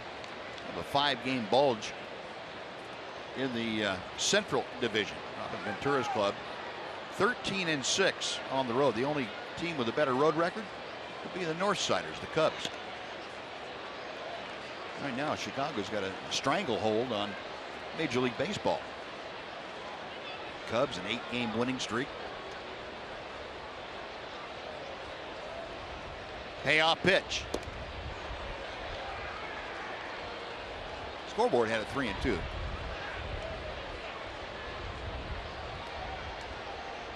Unless they change the rules. might have. Gonna give him 5 balls this time. Yeah. Still only 3 strikes you get, and Jackson is gone. Strikeout number 6 for Cole Hamels. First baseman Jose He runs that slider down and in. Good strikeout pitch. No walks for Cole today to go along with the 6 strikeouts. White Sox mixed in some hard hit balls in the 4th inning. And if Jackson was any indication, Cole's come out mastering that breaking ball again to get ahead. Here's Abreu, who's 1 for 2. Got him on the fist. And that pop-up is going to go back on top of the, just missed the top of the Ranger dugout. Down into the steps. 0-1.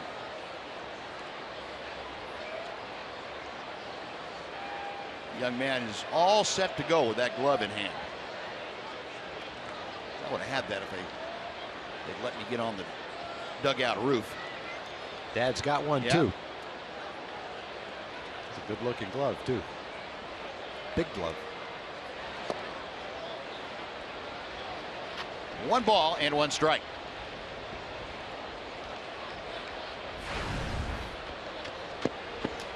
Abreu a .248 average.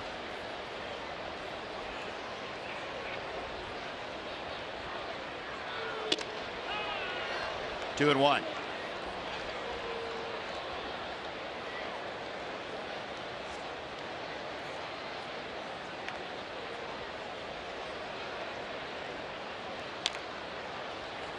And evens the count. And again, Hamels going to the changeup in a good hitter's count at 2 and 1. Gets the foul tip.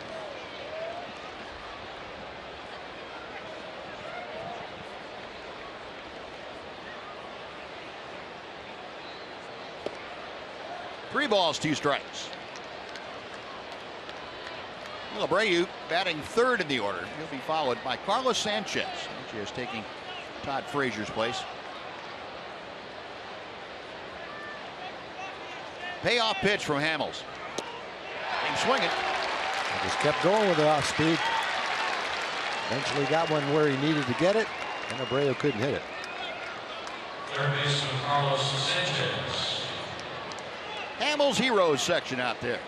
The T-shirts, the K cards.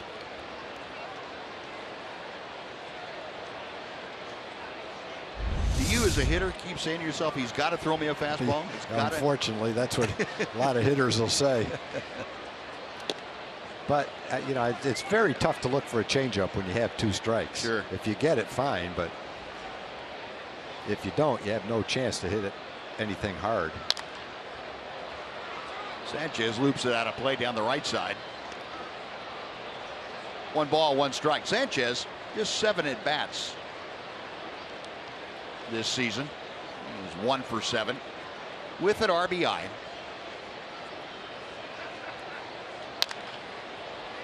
Odor glides to his left. And it's a 1-2-3 inning for Hamels and the Rangers. We played half the ball game at Globe Life Park. It's the White Sox leading the Rangers 4-2.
Odor stepping in.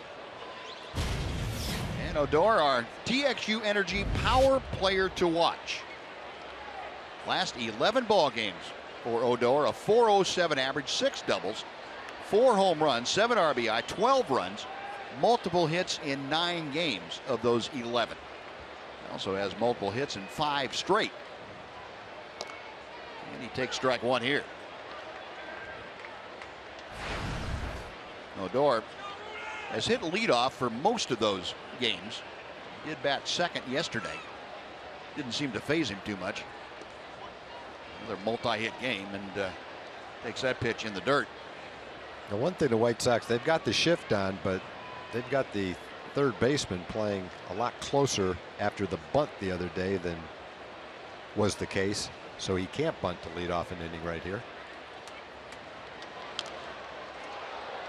Well, Latos has 88 to 90 mile an hour fastball, velocity wise below average, but he's got a delivery that has deception in it and good movement on his fastball.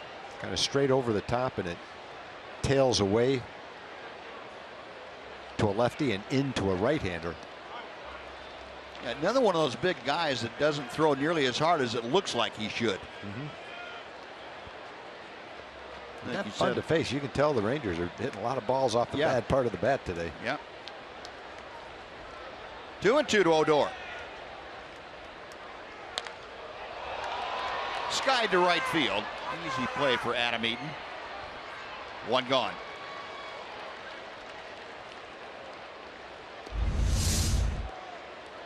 Here's what the view a hitter gets of Latos' motion. So if you're a hitter, you see his glove comes up high. The ball comes from behind his head, and it's not easy to see the ball, and therefore it gets in on you a little quicker. Some guys display the ball in a way where you see it all the way, and it's much easier to time them.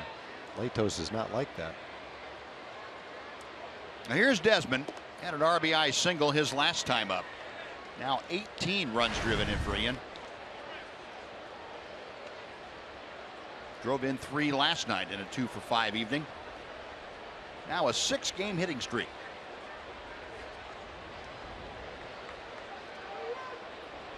Latos with 68 pitches under his belt. Matt has allowed 4 runs in each of the last 2 starts. He has seen his ERA balloon from .074 to his current .262. And he's only been able to finish 5 innings in each of those 2 starts. 1-1 pitch. 2 balls and a strike.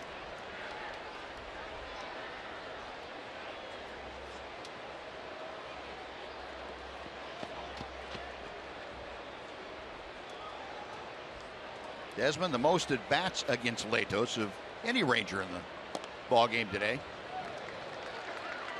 Ian came in 7 for 23, so he's now 8 for 25.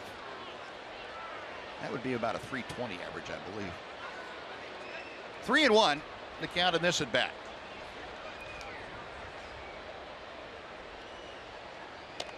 And he lost him. Desmond draws the 1-out walk. Nomar Mazara coming up as the potential tying run. Before Nomar steps in, let's send it over to John Radigan for a Chevy game break. Nomar Mazara.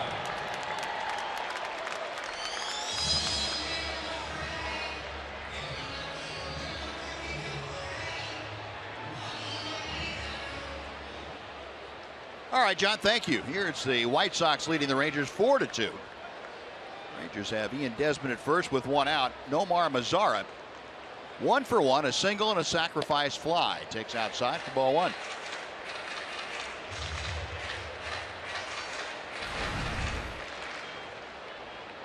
Mazara, the American League Rookie of the Month for April. Got his award last night, Mike Daly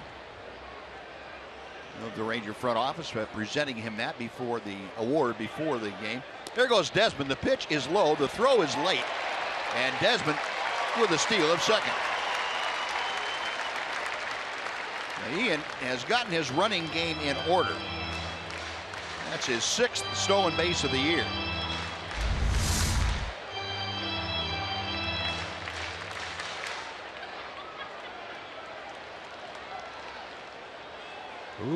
had a little daylight there, but sure the glove came off of him. What a great camera shot. If he was somehow able to keep the glove on Ian all the way, might have gotten a call. Jeff Qualis with a shot. Nice going, Jeff. The other side of it is, if he called him safe, they wouldn't have been able to review it anyway, though. Well, Desmond now in scoring position. Count of 3 balls and no strikes to Mazzara.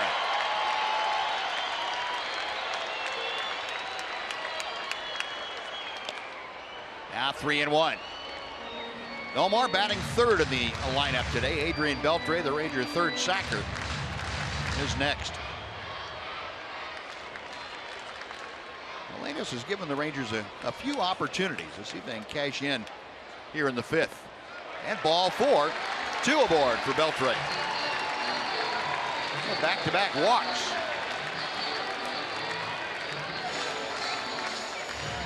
And Robin Ventura and Don Cooper, go out there and tell him something. I don't care what it is, just tell him something. Tell him not to walk the next guy. Art Fowler used to walk out to the mound when he was working for Billy Martin. Billy would tell Art to go out and talk to the pitcher in this situation. And Art would just go out and say, throw strikes. Billy's getting mad and Babe Ruth's dead. And trot back. Well, no, he wouldn't trot back. He'd walk back to the dugout. Well, we have a second here. We'd like to remind you the Rangers play the Toronto Blue Jays this Saturday. First 15,000 fans at the park that day receive a Rougned Odor bobblehead. That's courtesy of Dr. Pepper and Kroger. Visit TexasRangers.com or call 972-RANGERS to get your tickets today. And be sure to wear your red out Friday through Sunday. Red out the ballpark against those nasty Blue Jays. The conference is concluded. Whatever message Don Cooper took out there has been delivered. Adrian Beltre 0 for 2 this afternoon. A fly ball to right, a ground ball to short. Ian Desmond at second base. Omar Mazzara is at first.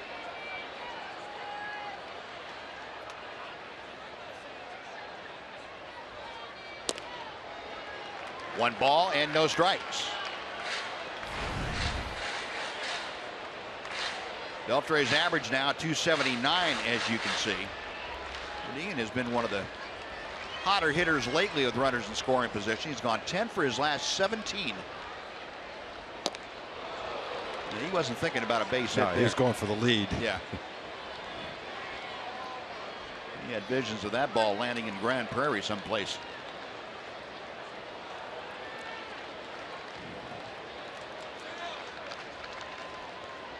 Latos okays the sign. High fly ball, just got under it a bit. Jackson with the catch. Desmond will tag, head over to third. He is in as the ball is cut off. There are now 2 outs with runners at first and third for Prince Fielder. Pretty good sound off the bat of Beltre. Got that way up in the air and stay in the ballpark. Adrian not real happy with that outcome.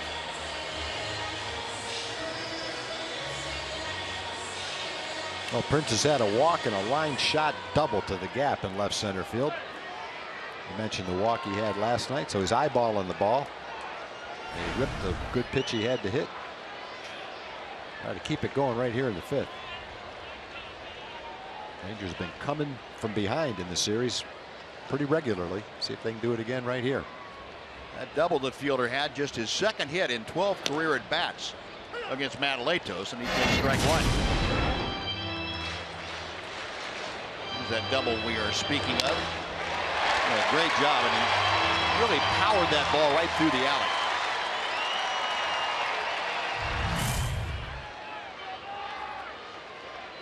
No balls and a strike here.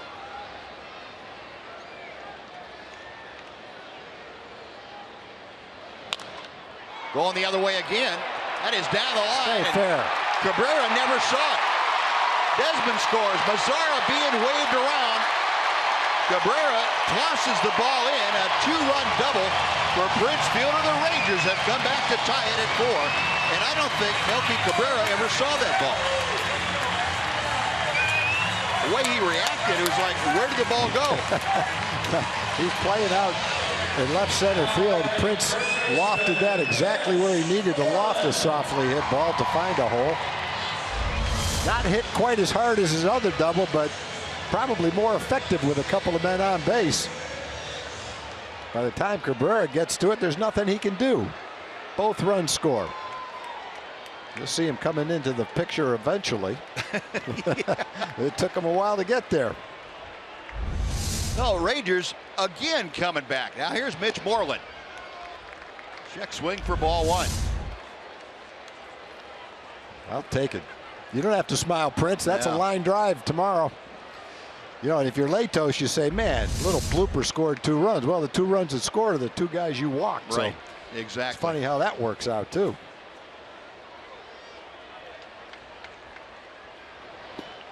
Two balls, no strikes. Moreland has walked and fly to center field.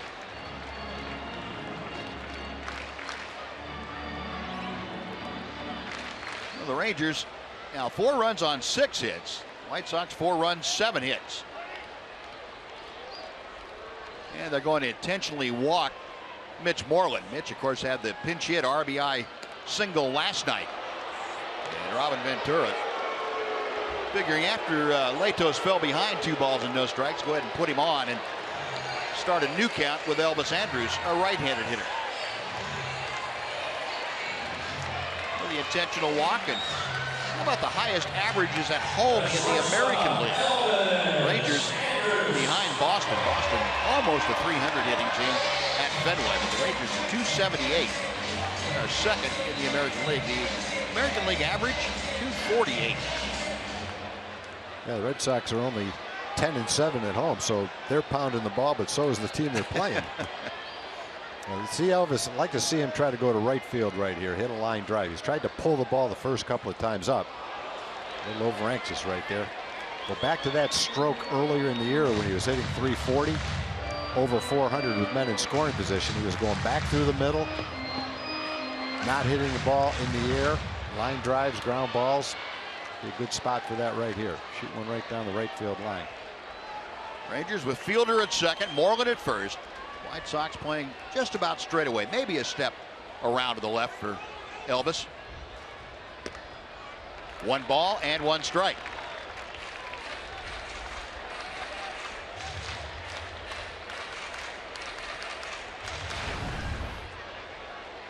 Elvis, despite having 3 multi-hit games in his last 5 contests, still just hitting .214 over the last 11 ball games. Chopper to third, and right near the bag, Sanchez steps on third. That'll do it, but the Rangers come back. A 2-out, 2-run double by Prince Fielder ties the ball game. We'll head to the 6th. Deadlock at 4 on Fox Sports Southwest.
on out to Globe Life Park this Sunday. You can enjoy a post-game concert from Toby Mac. It's presented by Buckner International.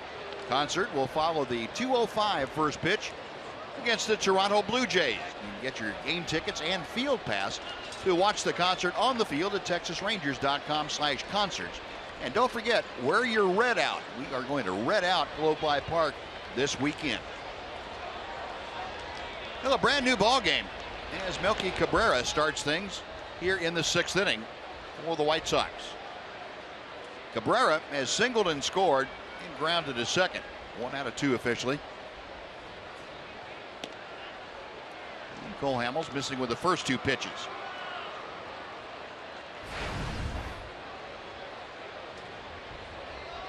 Cabrera, a .307 batting average. And he's ahead in the count, 3-0. Cole has not walked a batter in the game. Last time the Rangers scored a couple, White Sox came back and got 3 in the 4th inning. There you go. 3-1 as Tony Barnett loosens in support in the Ranger bullpen. Hard hit through the hole for a base hit. No, Cabrera, a leadoff single. Now Brett Lowry. Second baseman Brett Lowry.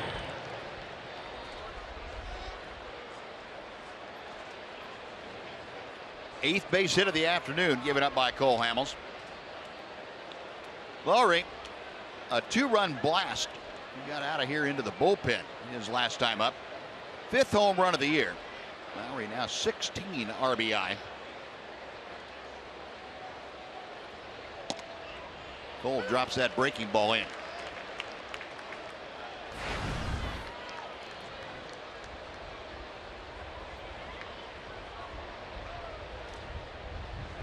Rangers looking for that double play grounder. 0-2.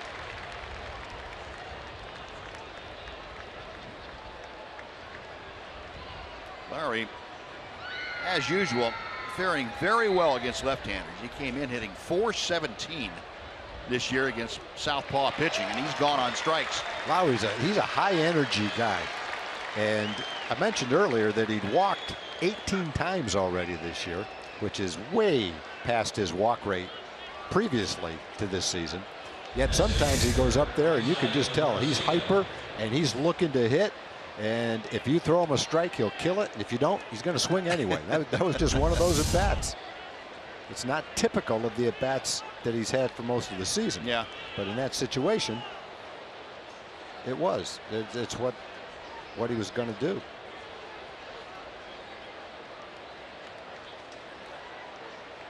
Now 1 out. Avisail Garcia takes high for ball 1. We have information for you on Todd Frazier. He had a laceration to his lower lip. It required 5 stitches, and he is listed as day-to-day. Glad he's okay. Yeah. It looked terrible. It's too bad he had to come out of the game, but that shouldn't be too big a problem for Todd. And boy, you see a guy play that hard and dive into the stands. That's inspirational to his teammates, probably inspirational to the guys on the other team watching that effort. You're right. And fortunately, it was not something serious that will require him to miss a lot of time, you wouldn't think. Garcia on the foul ball now has a 1-2 count. That brings back memories of the Derek Jeter dive into the stands at Yankee Stadium. And not much different between the 2 dives. Jeter actually caught the ball, but same thing could have happened to him when you dive into the stands. It didn't. 2 balls, 2 strikes. Garcia today has struck out and grounded to third. Yeah. Sorry. 100 pitches for Cole. Chopped slowly to third. Beltre's only play is to first, and he throws wide of the bag.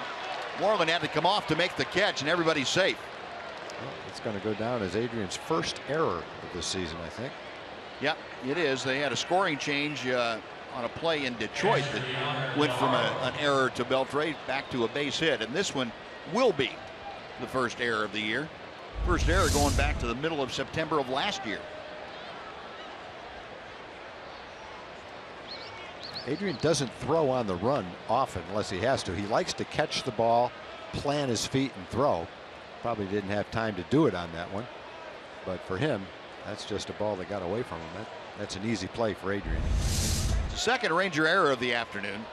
They came in with the second fewest errors in the American League. But they've added 2 to their total now. So first and second with 1 out. You go 34 and a half games without an error. You had an amazing streak. The 44 errorless games, we understand, is the second longest of Adrian Beltre's career. Well, you have to start a new streak. Yeah, get a ground ball right here and bail him out. Deoner Navarro has had an infield single and a double to the left. 2 balls, no strikes.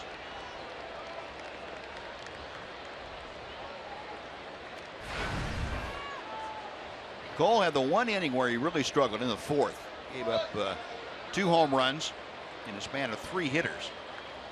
Had a very simple 5th inning, a 1-2-3 inning. Now he's struggling again with the command aspect of his pitching. 2-1 to Navarro. It's one of those days where the last 3 innings has kind of been potpourri for Cole Hamels. Not really sure what he's going to get. 2-2.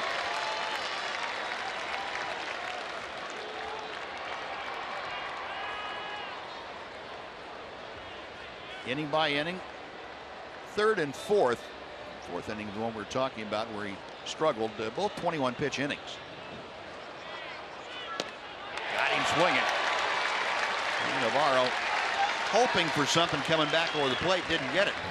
He was a little over anxious too. He had a couple of hard hit balls, a smash off Cole's glove and a double, but not this at bat.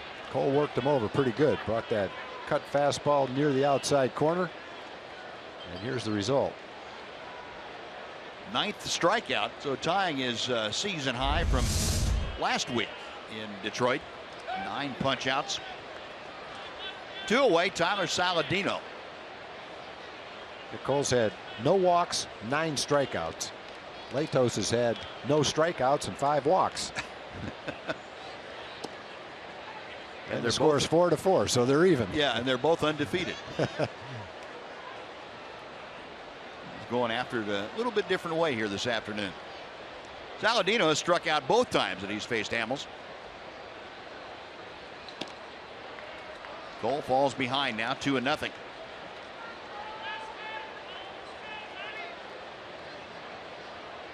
would kind of suspect Cole up at the 107 pitches. This might be his last hitter.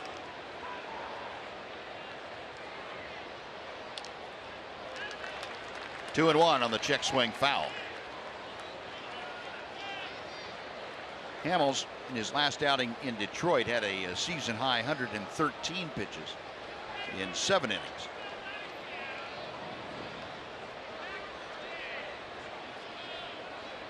The left-hander with a 2-1 pitch, instead a little inside move, and that sent Milky Cabrera sprawling back to second base. A little sheepish grin, considering he was the only one in the vicinity. When you start your dive, though, you're not sure about that. Yeah, that's true. Now 3 balls and a strike. Saladino hitting in that number 9 slot. Adam Eaton, the leadoff man, is in the on-deck circle.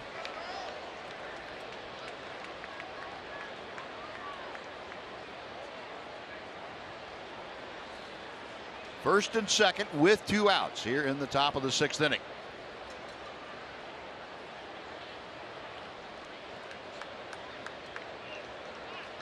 Yeah, Bobby Wilson's going to go out and make sure he understands what Cole's thinking. A lot of times you have a day like this and Cole Hamels is probably going on feel as much as anything else. And if catchers calling pitches according to what they talked about before the game, the scouting reports, sometimes that feel and what you want to call as a catcher do not match up.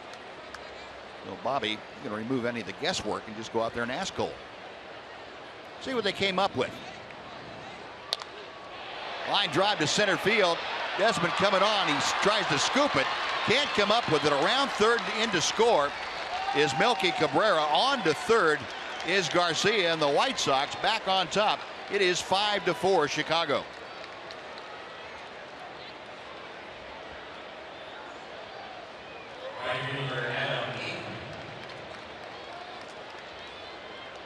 Now Saladino with the RBI single, a 2-out run scoring base hit, and that's going to do it for Cole Hamels. Slow walk out to the mound for Jeff Bannister, and Cole Hamels at the 110 pitch mark will be finished for the afternoon. He goes 5 2/3 innings. Tony Barnett being summoned from the Ranger bullpen. We have a pitching change underway here at Globe Life Park. We'll be back right after this timeout on Fox Sports Southwest.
Open for the 2016 MLB All-Star Game.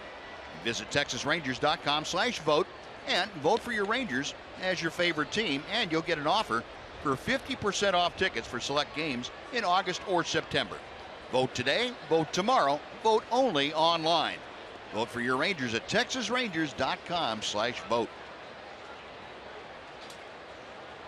Tony Barnett, the 32-year-old rookie right-hander, on now. He inherits runners at the corners with 2 outs. He will face Adam Eaton. Eaton is grounded out 3 times. All of those off Cole Hamels today. 1 ball and no strikes. Barnett last saw Tony 2 days ago. He was in the opener, worked 2/3 of an inning against the White Sox. This is 16th appearance of the year. Hit him. That cut fastball just kept cutting, and Eaton had nowhere to go. That'll load the bases for Austin Jackson. Center fielder Austin Jackson.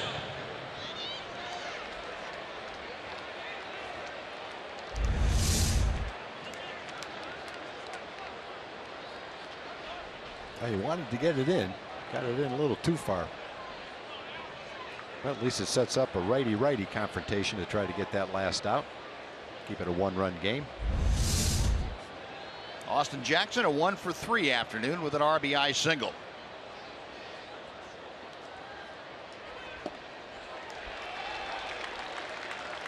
No balls and a strike. Jackson's RBI came back in the 3rd inning. He had a 2-out smash off the glove of Elvis Andrus. Went into center field for the base hit. Bases loaded. Austin Jackson has hit .338 in his career. 1-1.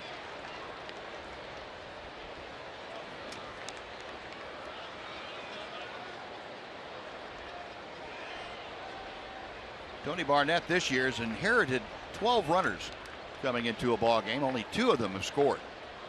Well, good job of preventing damage when he's coming to the game. He throws a strike on the inside corner. Jackson didn't think so, and he complains to the home plate umpire, Ben May, but to no avail.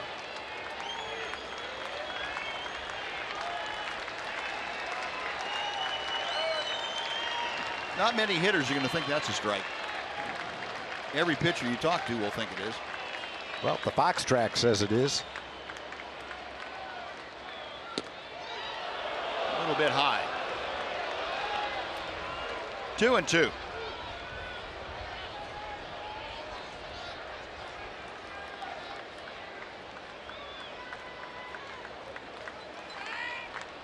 Tony Barnett nods in agreement.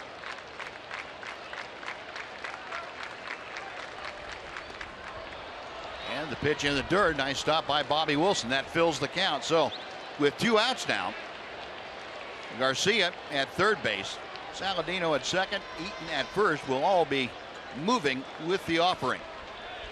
If Austin Jackson keeps it going, Jose Abreu, menacing figure in the on-deck circle.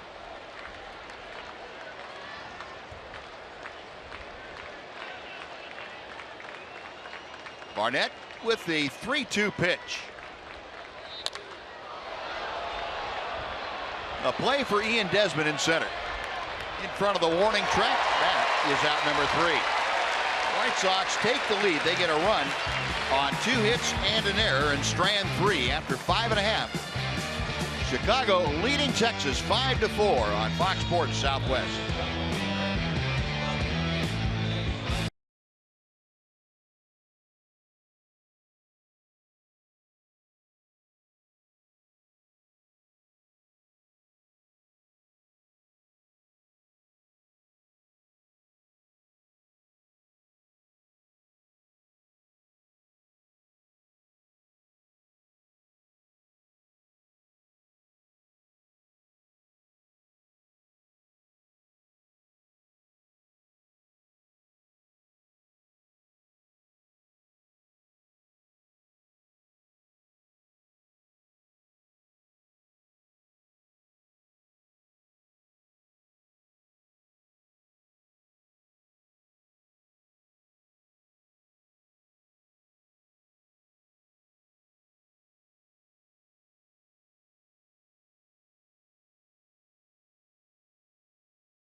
It's time now for the Sonic Slam Inning, brought to you by Sonic.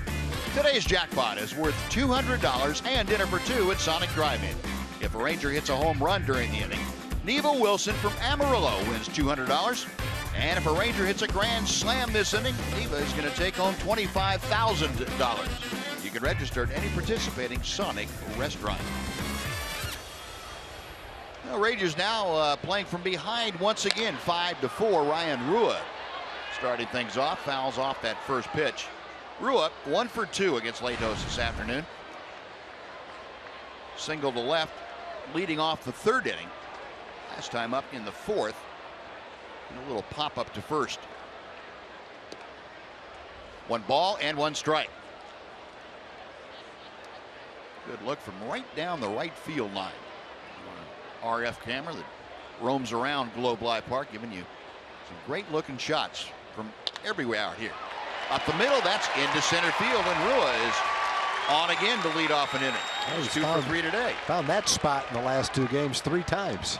3 ground balls up the middle. This has been a great series as far as back and forth goes. White Sox have the best record in the American League, and they've had a lot of leads in this series, and the Rangers seem like they come back every time. Yep. They've got to be saying, man, no lead safe against this team. They keep battling back. See if they can come back again here.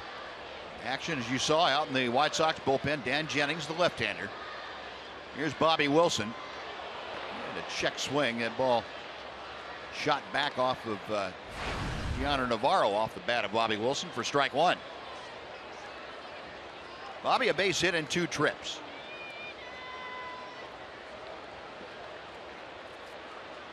Rangers now with 7 hits this afternoon. The White Sox with 9. This has been a very offensive series for both ball clubs. There goes Rua. The pitch is high. No throw by Navarro. We'll just, anyone that gets on just going to go on Latos. He's shows no inclination to be able to hold the runner at first base, so go for it. A big tall guy, his motion is not one that's conducive to getting quick to home plate. Even with no leg lift, Rua can just stroll in there. He could have stood up if he wanted to.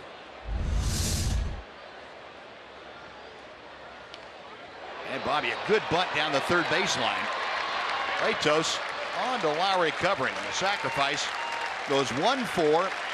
And now just 90 feet away with a tying run is Ryan Rua. And Rougned Odor coming up. Well, bunting is not a strength of major league players nowadays, but Bobby Wilson can bunt. That's the second time in this series he's laid down a beautiful sacrifice bunt. And if you watch the fundamentals of the bunt, you would probably watch Bobby Wilson. The last one he bunted was toward the first base side. This one's toward the third base side, and both times he got the job done. Yep. The base hit and the big stolen base sets up a man on third base in less than 2-out situation. And that bunt has driven Matt Latos from the game as Robin Ventura out. He wanted to make the call to the bullpen. Dan Jennings, the left-hander, coming on. We will take another timeout. We're back to Globe Life Park right after this on Fox Sports Southwest.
Globe Life Park in Arlington, and want to tell you about a very special event going on here at the ballpark. May 21st, you can get on the field and do a little yoga. $30 gets you yoga. If you do $50, it'll get you a ticket to a Boston game in June or a Kansas City game in July. That cost is $50. Go to TexasRangers.com/active to get your tickets. And guys, namaste. That's a yoga thing, in case you don't know. Come on, guys. I know that. Namaste, it means like, I don't know, something peaceful, whatever. Namaste. Namaste. Thank you, Em. Same to you, Em. I want you guys to do it back to me. The reason I didn't say anything was it put me to sleep. As soon as you said it, my eyes closed. I want to see both of you May 21st doing yoga. on the field. You got it. You got it. You going to be there? Sure. If you're not there, how are you going to see us? I want to see it. Namaste. Come on, let's see it. Yes. Yes. Namaste. Thank you, Buzz. Sweet victory. Buzz speaks for both of us. I knew you wouldn't do it, Tom. I was going to do it, but Buzz beat me to it. For all I know, I just agreed to a loan or something. I don't know. I love you guys. Thanks, Sam. Well, we got a little while to stretch out before that yoga thing. Maybe we could do that. 0-2, the count to Odor. In the dirt, Navarro's blocked some nice balls in this series. Yeah. Drew Stubbs, by the way, has entered the ballgame as a pinch runner. He's down at third base, taking Ryan Ruiz's place. Well, Stubbs, as he has, seems like every time he comes in the ballgame, he's carrying the tying run. And he has scored the tying run in a couple of games. 1-2 to Odor. Rugden today 0 for 3. Infield for the Sox pulled all the way in.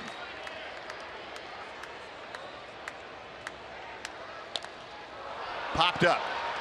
That is going to stay on the infield. Lowry makes the catch. Now there are 2 outs, and it's going to be up to Ian Desmond if the Rangers are to at least tie this ball game. Well, Rugnev's been hot, obviously. This is one game. The White Sox have been able to get the ball in on his fist and tie him up. Jennings got the fastball, elevated it up and in, got him to hit the ball off the handle. Pretty much the same thing all 4 at bats. Dan Jennings in his 10th ball game. You saw him here on Monday night. He worked a couple of innings. 2.13 ERA. League hitting .250 against him. Desmond this afternoon 1 for 2 with an RBI base hit, and he walked and scored a run. 1 ball and no strikes. Desmond got a base hit right through the middle against Jennings on Monday night. Rangers would take something similar right here.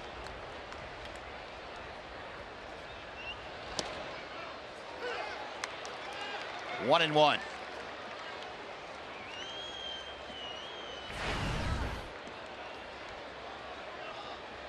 Average at 256. And 18 RBI now for Ian Desmond. 1-2. Jennings painting that outside corner with a couple. Well, he's got first base open. Got a left-hand hitter coming up, so he can afford to be a little fine. Made a couple of great pitches. Tom Wilhelmsen loosening in that Ranger bullpen. Fouled back. Desmond staying alive at a ball and 2 strikes.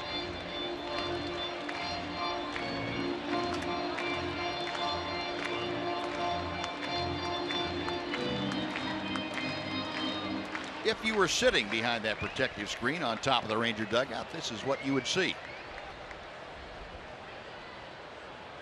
Good look at Ian Desmond getting ready. The 1-2 pitch from Jennings. That will even the count.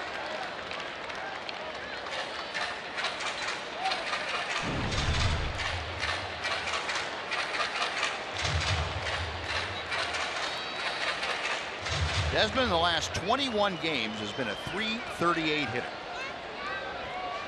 In those 21 games, he has driven in 17 runs now.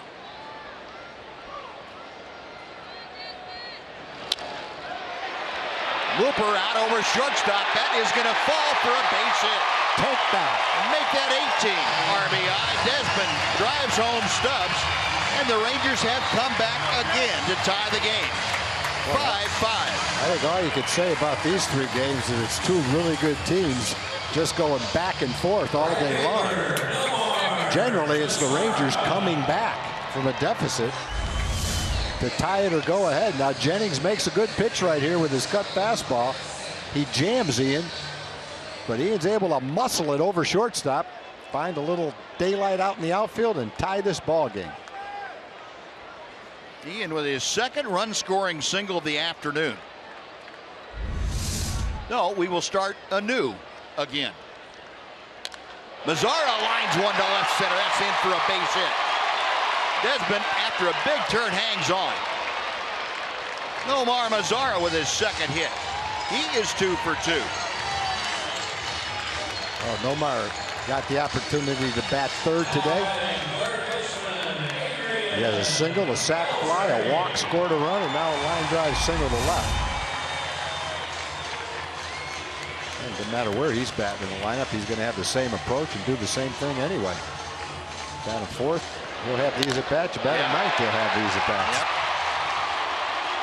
And it really doesn't matter left-handed or right-handed pitcher. He just goes up there and looks for the ball and smokes it somewhere. Yep. Yep. He's one 21-year-old who the veterans on the team could kind of watch and get an idea of an approach at the plate. Be a 21-year-old mentor to these guys. Well, here's Adrian, and Beltre, of all the people in the Ranger lineup, probably happy that Latos no longer in there. Adrian had an 0 for 3 against Latos, and the exception of the fly ball that he pretty well squared up, hit it to dead center. Had some awkward-looking swings against the right-hander, but now facing the left-hander Dan Jennings.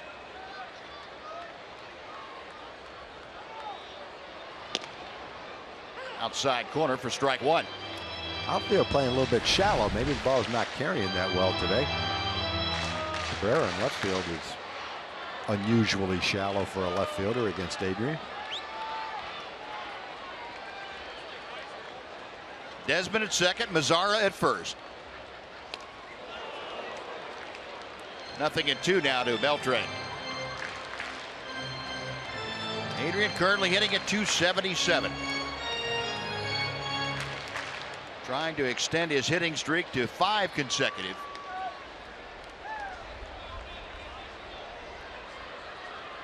Go-ahead run out at second base. Base hit to center field. Here comes Desmond to score. Adrian Beltre has given the Rangers the lead. Mazzara going to third. Texas on top 6-5. Yeah, he got ahead with his fastball and left. I think it was an 0-2 pitch, a 2-strike pitch anyway. Off speed, up and out over the plate. Adrian belted it into center field. I'm sure that's one Jennings would like to have back. That didn't have much of a chance to get Adrian out. 0-2. Trying to get it in, I'm sure. Threw it right down the middle of the plate, paid the price. 3 straight hits. You're not going to get Adrian Beltre out there very often. No, not with that. No, 3 consecutive 2-out base hits. Rangers on top 6-5. Here's Prince Fielder. Right center field not carrying very well. Jackson coming on and makes the catch. And that will do it. But the Rangers take the lead. They get 2 runs on 4 hits and leave 2. We're going to the 7th in Arlington. 6-5 Rangers.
Our fourth game summary this afternoon, a back and forth affair, and Brett Lowry, a 2-run home run, got the White Sox out in front 4-2.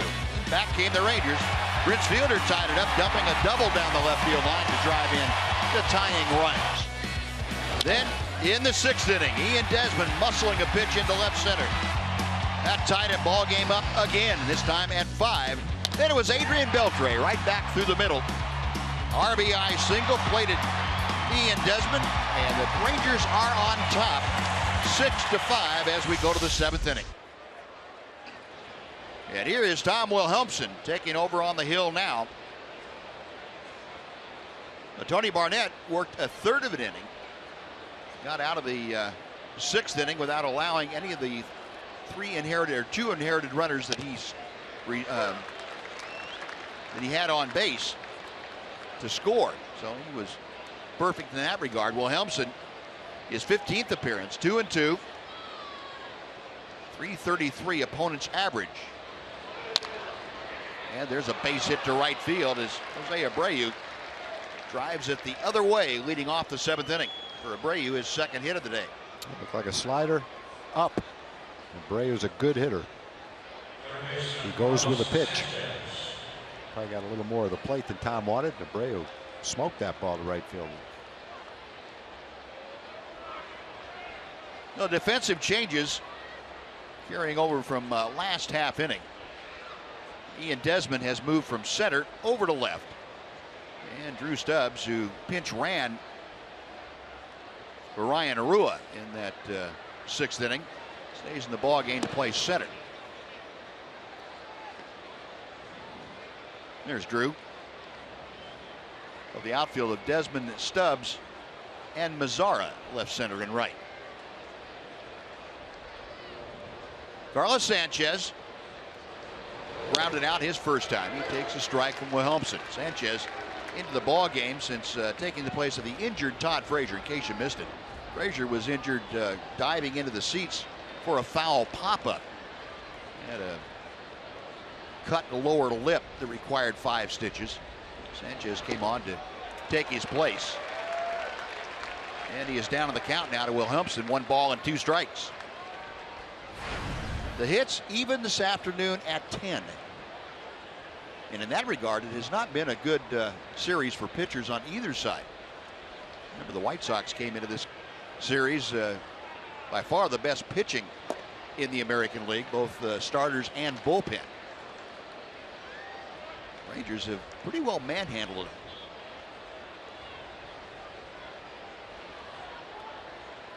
Two and 2 the count.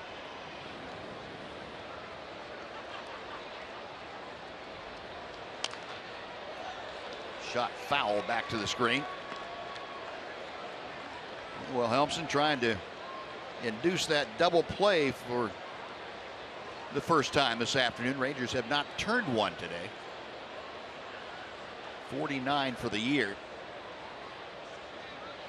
Elvis and Rugnet both at double play depth. Pretty much straight away for Sanchez.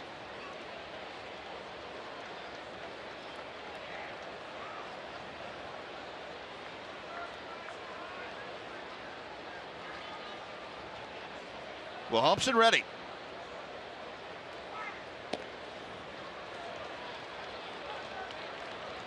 Three balls, 2 strikes. Sanchez hitting in the 4th spot. He will be followed by Melky Cabrera, who has had a big day. He is 2 for 3 with a couple of runs scored. Abreu on the move, and the pitch is chopped to the right side. Moreland will win that race to the bag. It works like a sacrifice, except Sanchez gets an at bat. Into scoring position is Abreu. 1 away, and Cabrera coming up.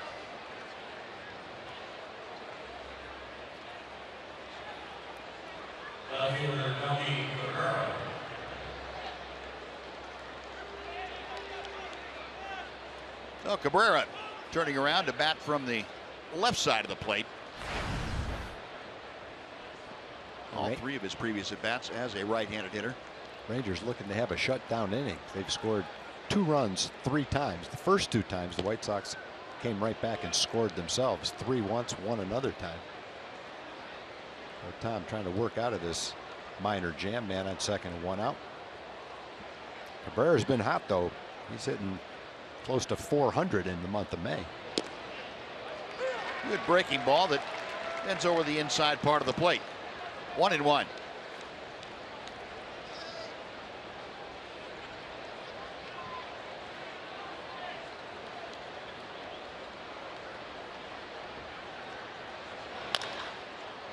Elvis stationed up the middle, has that one. 2 gone. On to third goes Abreu. And Brent Lowry will come to the plate. No, Wilhelmsen keeping the ball on the infield. Second baseman Brent Lowry.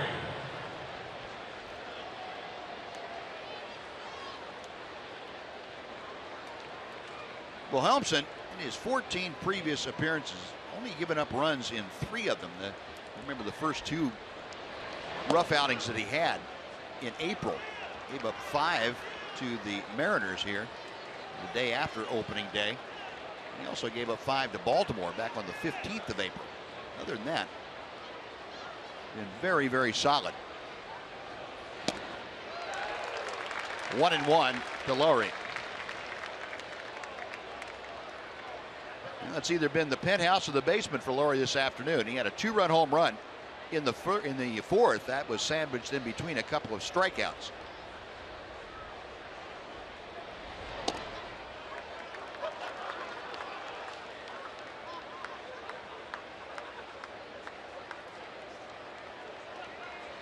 Outfield gives Lowry a pretty big hole in left center field. Stubbs favoring right center just a bit. 3-1 now. Well, in this series, the way it's gone, all the back and forth run scoring, a lot of times you go through a series and there's some times where you just feel like the pitchers are dominating, the hitters don't have a chance. This is one of those series where you feel like each team has a chance to score every inning they go out there. Hitters putting a lot of pressure on the pitchers in this series. Yeah. And sometimes the hitters just have the pitcher's number. The pitchers, in a lot of cases, are making good pitches. That's a good pitch. You say pitchers have gotten themselves into trouble a few times with too many walks. Too many walks has hurt for sure. Now the payoff pitch coming. We'll try it again. It's almost the pitch that Lowry hit for a home run, that low fastball. Pitch from Wilhelmsen looked like it had a little cutting action to it at 95 miles an hour. Tying run down at third. The person of Jose Abreu. Wilhelmsen with another 3-2 pitch. Got him swinging. Wilhelmsen gives up the leadoff single, but strands Abreu. We'll take the stretch here at Globe Life Park. Rangers still leading the White Sox 6-5.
Sports Southwest wants you to show your Raider pride at a Ranger game.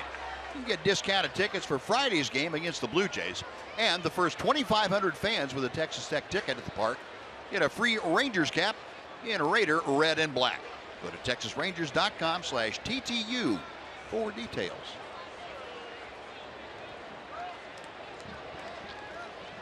Mitch Moreland leading off here in the Rangers' 7th inning.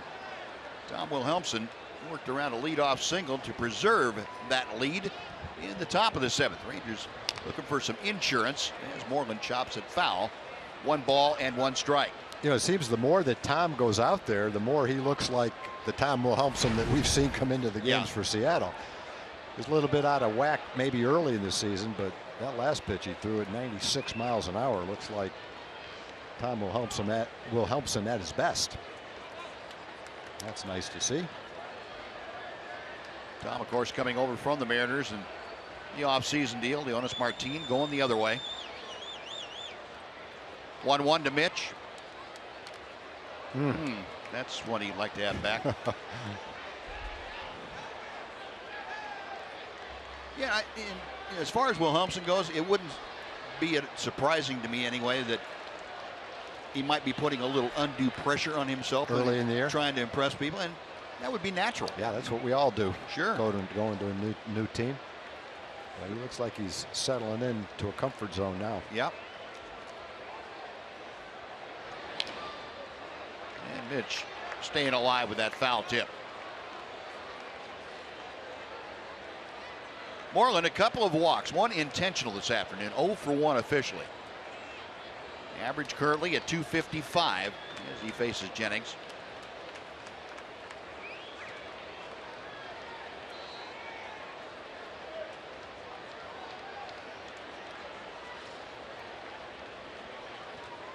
This matchup on Monday night, probably one of the bigger plays of that 12-inning affair. 10th inning, Moreland with runners at first and third in a tie ball game and 1 out.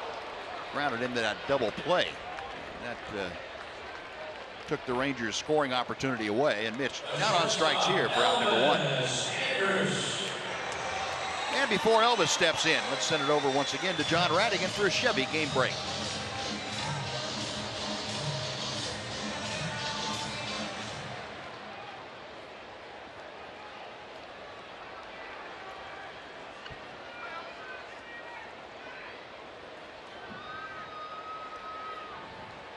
All right, John, thank you. Now here's Elvis, 0 for 3. 1 ball and no strikes. Quick note on Mitch Moreland's strikeout. That was the first strikeout recorded against the Rangers this afternoon. Jake Diekman loosening in that Ranger pen.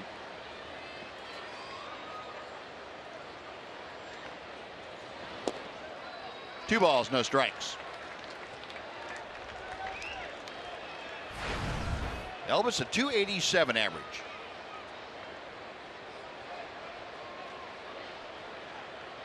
Got on base on a fielder's choice ground out. Had that stolen base back in the 4th. And he's ahead 3 balls and no strikes.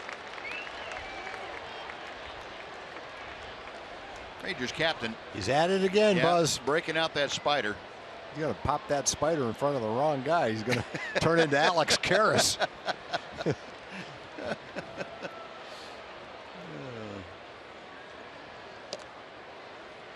3-1 now. Remember Alex Harrison, Blazing Saddles. Punching the horse. Punched out that horse. Better be careful, Captain. That was one of the funniest things I've ever seen in a movie. And a foul ball now makes it 3-2.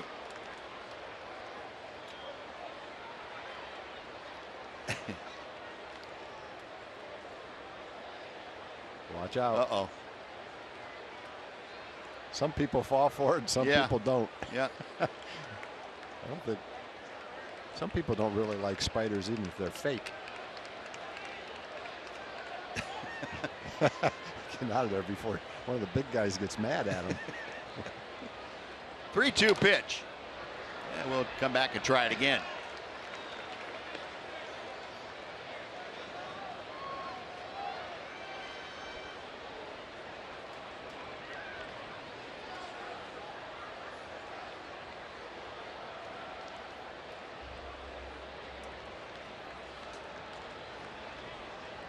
Jennings set to work.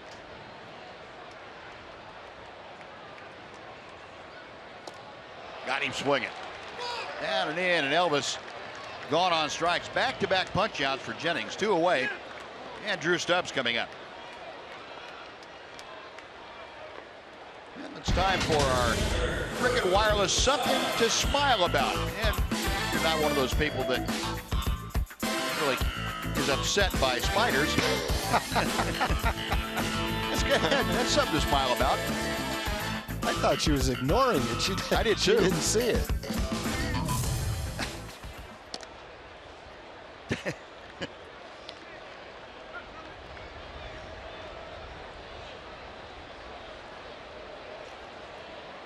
Drew Stubbs, a .400 average since joining the Rangers. Overall, a .256 hitter, including his time with the Atlanta Braves. Takes a strike there to even the count at 1. Drew, the former UT Austin All-American. Saladino, it just does get Stubbs. 3 up, 3 down for Dan Jennings. Rangers gone in the 7th. On to the 8th we go. Rangers 6, White Sox 5 on Fox Sports Southwest.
Time for the progressive fan of the game. You got to give it to William. He's the youngest fan here, 8-month-old, but you also have to give it to Elena. She's 97 years young, comes from Killeen. She's the only one, Tom, in the section not afraid of spiders, as captain continues to try to trick her. Congratulations, Elena, fan of the game. Who's your favorite player? Who's your favorite Ranger player? Beltre. Yeah, Adrian Beltre, but good to have you in here. Captain couldn't get you today on the spider trick, could he? Hey, with another surprise, we got Shirley, the cookie lady, here to give you another cookie. There you go, Elena. Congratulations, progressive fan of the game. Good to have you here today, Buzz.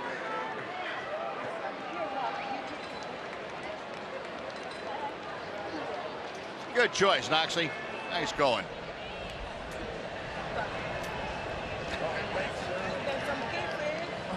No, we head to the 8th inning. White Sox coming to bat. The bottom third of the order. Eliseo Garcia will start things off, and Jake Diekman has taken over on the mound for the Rangers.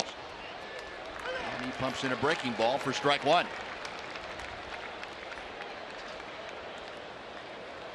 Jake Diekman, the 4th pitcher employed this afternoon by Jeff Bannister, 3rd reliever behind Cole Hamels. 1 ball and 1 strike. Dick with his 17th appearance of the year here this afternoon. Last time we saw him was on Monday night. Worked a third of an inning, gave up a run on a couple of hits. ERA now up to an even 3. 2-1.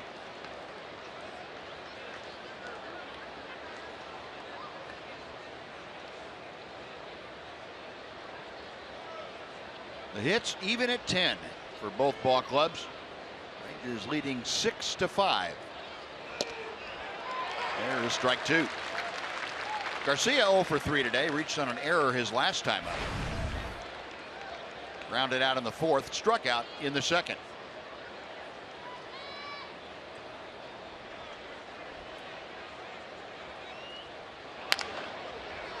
Just foul down the first base side. Not foul by much. Skipping by the bag.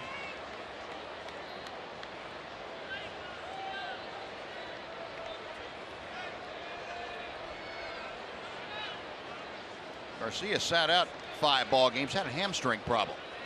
Since he has gotten back into the lineup, he did not slow down one bit. And that pitch just missing low, so the count is full. Garcia hitting 7th, to be followed by the catcher, Deoner Navarro.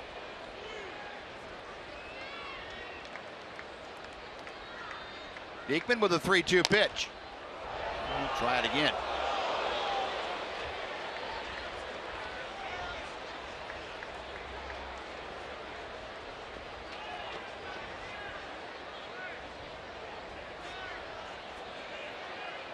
Garcia, a .435 average since missing those 4 games.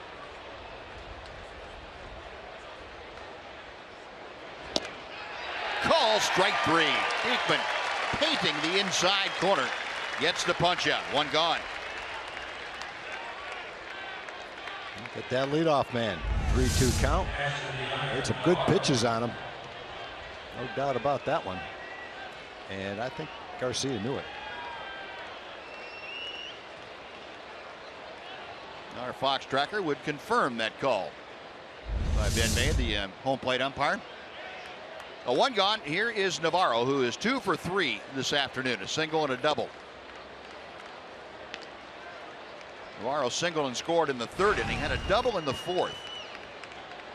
Then in the 6th, went down on strikes. It was the last strikeout recorded by Cole Hamels this afternoon, who had 9 of them.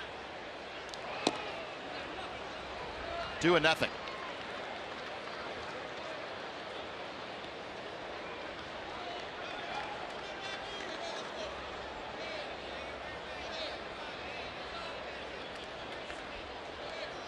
Navarro with his 2nd multi-hit game of the year for the White Sox today. To center field, Stubbs roaming back to his right. 2 gone.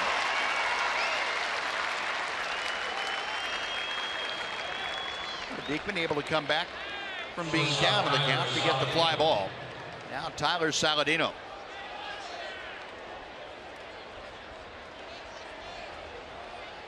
Jake this year has really only had the 1 rough outing. That was on the 1st of May against the Angels. Gave up 3 runs in 2/3 of an inning.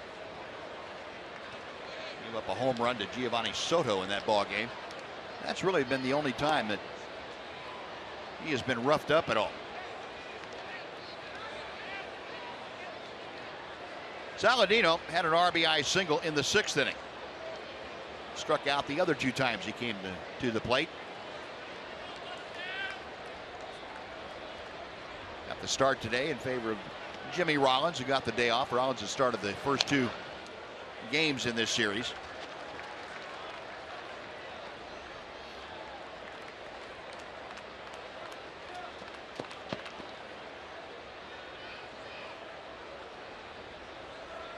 One ball and 1 strike.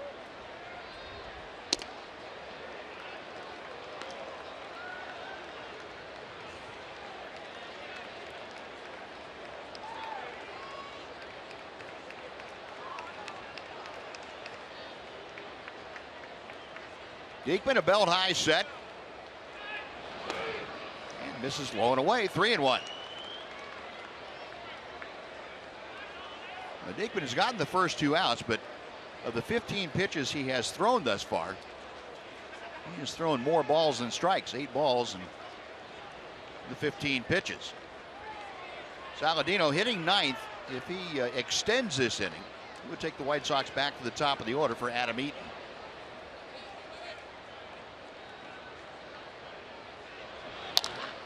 Up the middle, Odor can't get it on the dive. Gugdead came close, but that ball just hit too sharply. And Saladino aboard with 2 outs. Well, if you can get Eaton right here, at least he can't lead off the 9th inning. He's a very good leadoff hitter, 9th in the American League in on-base percentage.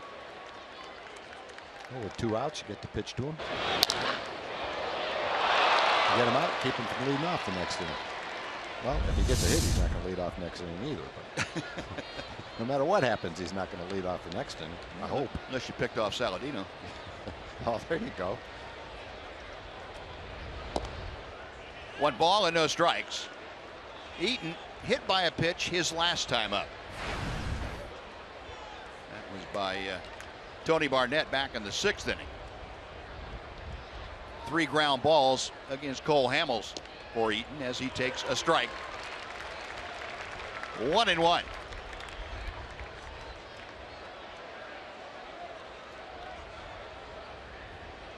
Against the hitter like Adam Eaton, Elvis playing over in the hole between short and third. Favors that side. Tom told you about Eaton's propensity to slap the ball the other way. Scott Carroll and Nate Jones loosening in the White Sox bullpen. It depends what happens in this inning as to who comes in the ball game.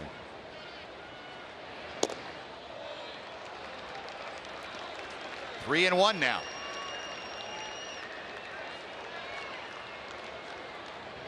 Well, if Eaton gets aboard to extend this inning, Austin Jackson is the next hitter.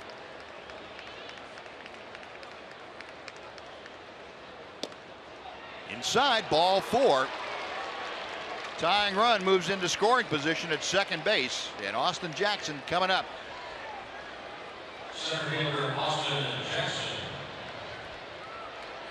And Doug Brocail going to trot out to the mound. Sam Dyson throwing in the Ranger bullpen.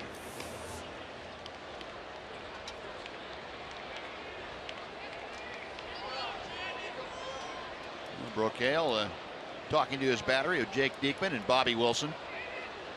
Yeah, with Diekman pitching to Jackson right here, you'd have to think that, I guess you don't have to think it, but I guess it's possible that Tollison is not available today. Maybe Dyson is the closer.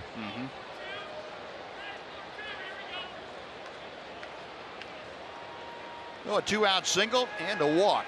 First and second, Austin Jackson 1 for 4. Sean Tollison talking with Brian Holiday out there in the Ranger bullpen. Jackson had a 3rd inning RBI single. Takes that breaking ball that is just below the strike zone.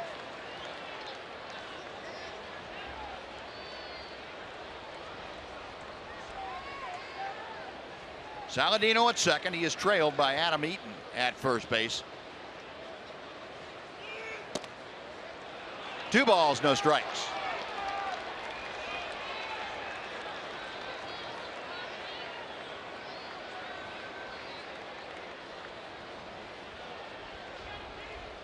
Diekman with the walk to Eaton now has walked 4 this season in 12+ innings. Gets that one in at the knees. 2-1.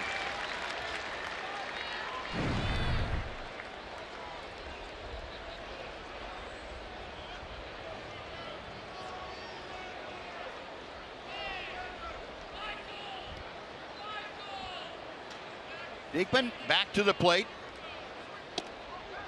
3 balls and a strike.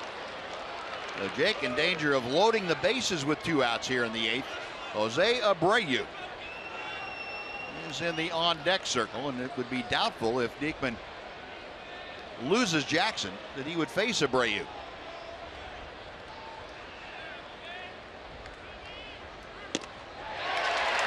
Three and 2.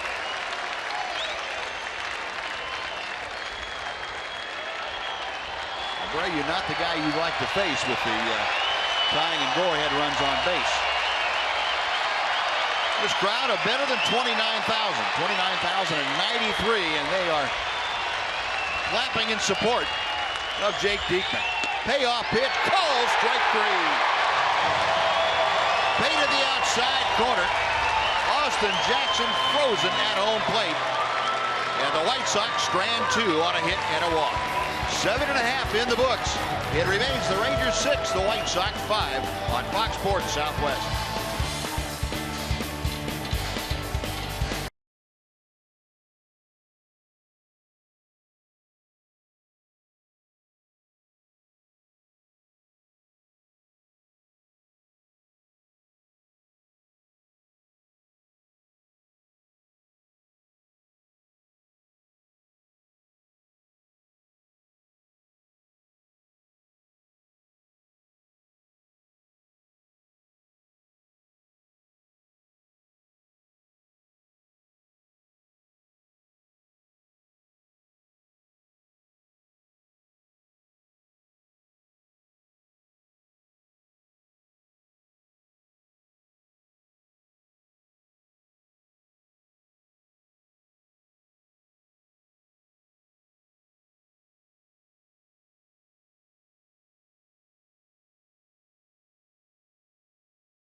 Here at Globe Life Park in Arlington, the Rangers hanging on to a one-run lead over the Chicago White Sox. This is the finale of a three-game set between these two teams.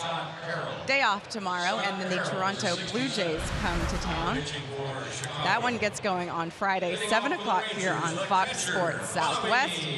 There you see a couple of the big boppers headed into that three-game series. A big fine, folks. Thank you. A big fine thank you to the folks at AT High-Speed Internet for getting us ready for game one of that series. And this camera seems so close to me. I apologize to everyone at home. Guys, it's too close. It's too much. It's too much for everyone. It really is. It's just too much. You got to be friends with the camera, Em. Well, Scott Carroll, who gave up 3 runs in last night's game in a third of an inning, on now to face Bobby Wilson and the Rangers here in the bottom of the 8th inning. Rangers on top 6-5. Bobby Wilson had a sacrifice bunt his last time up. That was the first out of that 6th inning. Rangers put 2 on the board, and a big part of that was Wilson's sacrifice bunt.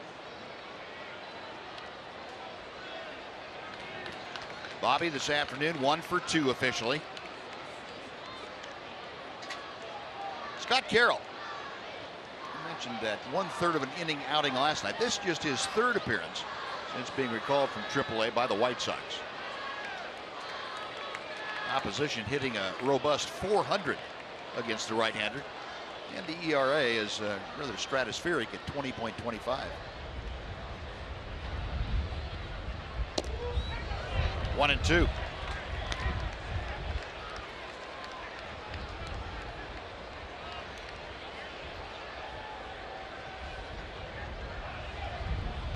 Carroll came on last night to get the final out of the 7th inning, and then started the 8th and did not get an out. Gave up chopper foul right over the heads of some of the White Sox down there. Gave up single, double, and walk, and he was gone. And that was the beginning of that Rangers 7-run uprising Last night, that was the second time in 3 games the Rangers have put 7 on the board in the 8th inning. Did it Sunday against the Tigers, and last night too. That ball hit well to left field. Cabrera back and right on the track makes the catch. Well, I thought that ball was going off the wall for sure. Well hit ball by Bobby. Second ball in this series that he's hit exceptionally hard to Cabrera out in left field. Yeah. All he had to do is get that one up in the air just a little bit. Would have had a better outcome. Nice swing and a hard hit ball. Might have had some top spin on it, caused it to sink a little bit. Cabrera actually had it all the way.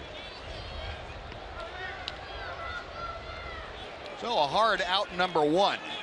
And back to the top of the Ranger order. Rougned Odor, an 0 for 4 this afternoon. A bunt, and it's going to roll just foul. Wouldn't have been much doubt about that if it stayed fair. That thing stayed fair. It might have been Rougned trying for a double. He was 3/4 of the way to first base when that ball just veered off into foul territory. He bunted for a hit last night, and one thing that'll do is, in a lot of situations, it'll keep the shift honest for sure. You'll have to keep one guy fairly close, and if that's as close as he is, you can't stop him from getting a bunt base hit. No balls and a strike. You can see the defensive alignment. Still a lot of space between Sanchez, the third baseman, and the shortstop Saladino. Saladino, a good 7 or 8 steps on the first base side of second.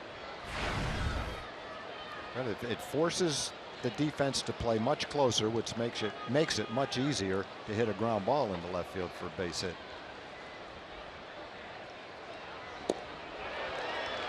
One and two. That kind of a shake of the head, and might lead you to believe this is an afternoon game that Rougned is not seeing the ball as well as he has lately. The way he's been swinging the bat, it's just one of those days for Rougned. Up the middle, and the third baseman Sanchez cuts it off. Odor makes a right turn at first. That is out number 2, and it brings up Ian Desmond.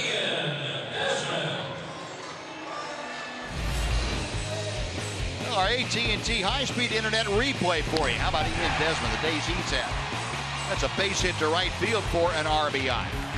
That was back in the 3rd inning. Then in the 6th inning, muscles one out into left center for the game-tying RBI. His 2nd run driven in today. He is 2 for 3. 2 runs driven home, 2 runs scored, and he sold hot dogs in between. Ball 1.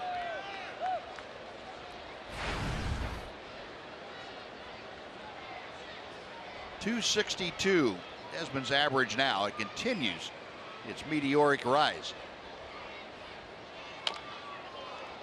1 ball, 1 strike. Well, I think everybody heard the reports on Ian Desmond. Obviously not the kind of year last year with the Nationals that he or they had come to expect, and had the reputation of a do-it-all kind of player. Made it very clear to the Rangers when they talked in the offseason that he would come over here and play left field, learn how to play it, and he has learned very quickly and very well. 1 and 2, and the offense getting back in gear. Sam Dyson looks to be the pitcher that Jeff Bannister will turn to for the 9th inning, as Sean Tollison showing no signs of taking that sweatshirt off. He's pitched a lot recently, just not available today. Getting the day off. Still 1 and 2. Had he been available, then you probably would have seen Sam Dyson come in at least to face Austin Jackson last inning. I think Jeff Bannister, if Abreu came to the plate, might have brought him in anyway. But I think the feeling is you'd prefer your closer to start the 9th inning and pitch 1 inning rather than have to pitch out of a major jam in the 8th and then go back out and pitch the 9th. Got him swinging. Carroll gets the strikeout. He has a 1-2-3 8th. So Rangers gone in order. We are going to the 9th. Sam Dyson will be the pitcher trying to close out this 6-5 Ranger lead.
Rangers cling to a 1-run lead as we head to the 9th inning, and Sam Dyson will be facing the 3, 4, and 5 hitter. It doesn't get a whole lot more dramatic than this. And after the game, lots more drama as we bring you Rangers Live and a complete wrap-up of this one. I'm here with Mark McLemore and Pudge Rodriguez. We're in the Captain Morgan Club, and we will bring you all the post-game reaction from the clubhouse, from Jeff Bannister. We'll check in with Buzz and Tom and get the analysis of these guys. It's right after the game. It's Rangers Live. Hang with us. All right, John. First things first, Sam Dyson has entered the ball game now to try and close this out. Dyson, who had a couple of saves last year in the regular season and one more in the postseason, appearing in his 17th game this season. He has been hit at 263 clip by the American League, ERA of 2.25. 12 strikeouts, 6 walks for Dyson. Last worked here on Monday night. Worked an inning and allowed just 1 hit. So Abreu, Sanchez, and Cabrera.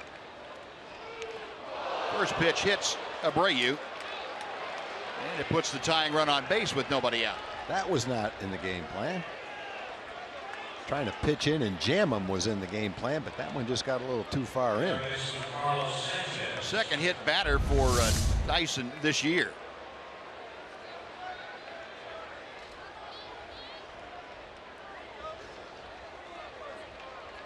Generally, you don't play for a tie on the road, but the Rangers have used a lot of their bullpen. The White Sox haven't.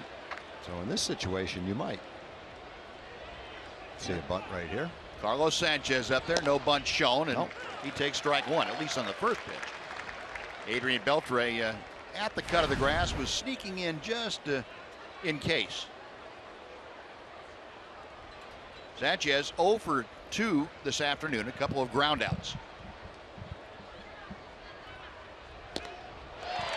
Nothing in 2.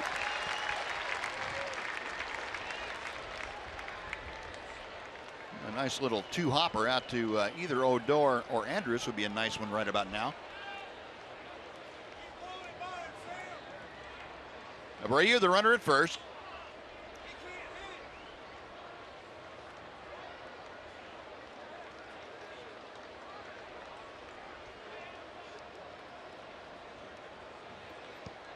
Dyson will look over his shoulder as he comes set.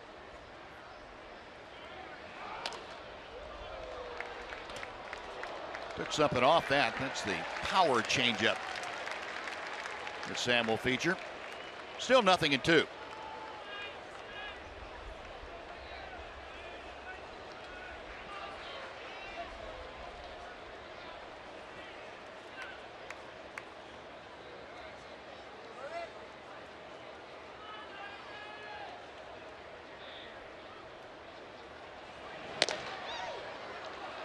A ball and 2 strikes. Dyson last year, you'll remember, worked in 31 ball games after coming over from Miami. In that trade deadline deal, he had a 1.15 ERA. Gave up a grand total of 24 hits in 31 innings. Runs the count even here to Sanchez. 2 balls, 2 strikes.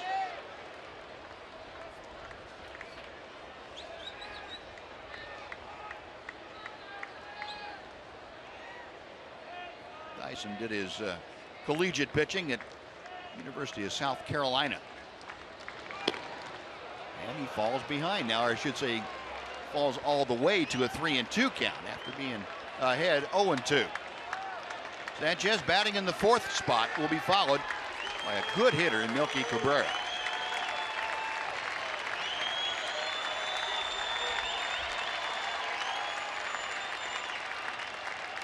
Abreu on the move.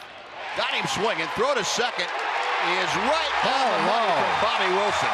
A strike him out, throw him out, double play. Now that's a turnaround right there. You hit the first batter, you go to 3-2, throw 3 straight balls. A ball, it's 2 men on, nobody out. A strike and a swing and a miss. It's a throw him out, 2 men out, and nobody on. That's the turnaround you like to see right there. Threw that ball right by him. And a great throw on the steal attempt right on the base. All Elvis had to do was catch the ball and slap it right on Abreu, right there, sliding by. The base is empty now. Here's Cabrera. Amazing how one pitch can turn around a whole inning. Yeah. Things had not looked too good. That at bat was going downhill pretty quickly. It goes to 3-2. Now you're starting, oh man, here we go again. This is going to be a nail biter. And then Sam makes a great pitch. Bobby makes a great throw. One more out, and everything's okay again. Now this crowd of better than 29,000 beginning to stand and applaud Sam Dyson. Ground ball up the middle. There's Elvis. The throw to Moreland, and that is a winner. Rangers win 2 out of 3 from the White Sox in rather dramatic fashion. Come from behind a huge one last night. A 5-run come from behind victory. And this afternoon coming from behind 3 different times in this ball game to take a 6-5 win. Dyson gets his first save of the year. And Tony Barnett gets the win in relief. And a good job out of the bullpen. Barnett, Wilhelmsen, Diekman, and Dyson all throwing up zeros as the Rangers able to put one away and win 2 out of 3 from the team that came in with the best record in the American League, the Chicago White Sox. Boy, a fantastic series, and if you didn't like this series, no kidding, I'm not sure you like baseball. Bad for your heart, I guess, as nervous as these games, nerve-wracking as these games were. But as far as compelling baseball goes, back and forth seesaw battle against 2 really good ball clubs, it doesn't get much better than that. Boy, never a better example for the hashtag never ever quit than what we've seen here. I'll say. Last 3 nights, just outstanding. So a 6-5 win. Rangers now with their 20th victory of the year. They are a season high 5 games over 500. Elvis Andrus doing the honors on that final play of the ball game here this afternoon. Shakes with Elvis and Rube did their postseason routine, and let's go down to the field. Emily Jones is standing by. Thank you very much, Prince. A big win for you guys today and a big series win for you guys, wasn't it? I mean, you know, it's a great team. You know, they played us tough, but we were able to come out, you know, and won the series. Isn't it funny how they just walk around like pretend like you're not going to see him? Elvis Andrus, I will kill you with my bare hands. I swear. It is hot. Lord. Okay. And it's only May, Prince. What are we going to do here? Big win for this team. Big series win for this team. Yeah, it was. Like I said, I mean, you know, that's a great team. They're playing great baseball, and you know, they didn't make it easy for us, but we were able to keep pushing and, you know, got the win. For you, how are you feeling at the plate? It looked like things were clicking today. Yeah, you know, I hit a ball hard, and then, you know, threw a little touch pass out there, you know. I'm just, you know, just happy I'm healthy and happy I can contribute whenever I can. You talk about contributing. It seems like everyone is doing it these days, getting it from all different areas. How big is that right now? Oh, it's real big, especially keeping the line moving, you know, getting walks and, you know, things like that. You know, sometimes when you're hitting, you forget that, you know, walks are a good thing as well. So, you know, trying to do the whole thing and just play good baseball. Okay. Up top. Send it back up to you guys. All right, Dan, good stuff. Thanks very much, and congratulations to Prince and the whole Ranger clubhouse. We'll be back to Globe Life Park with more right after this on Fox Sports Southwest.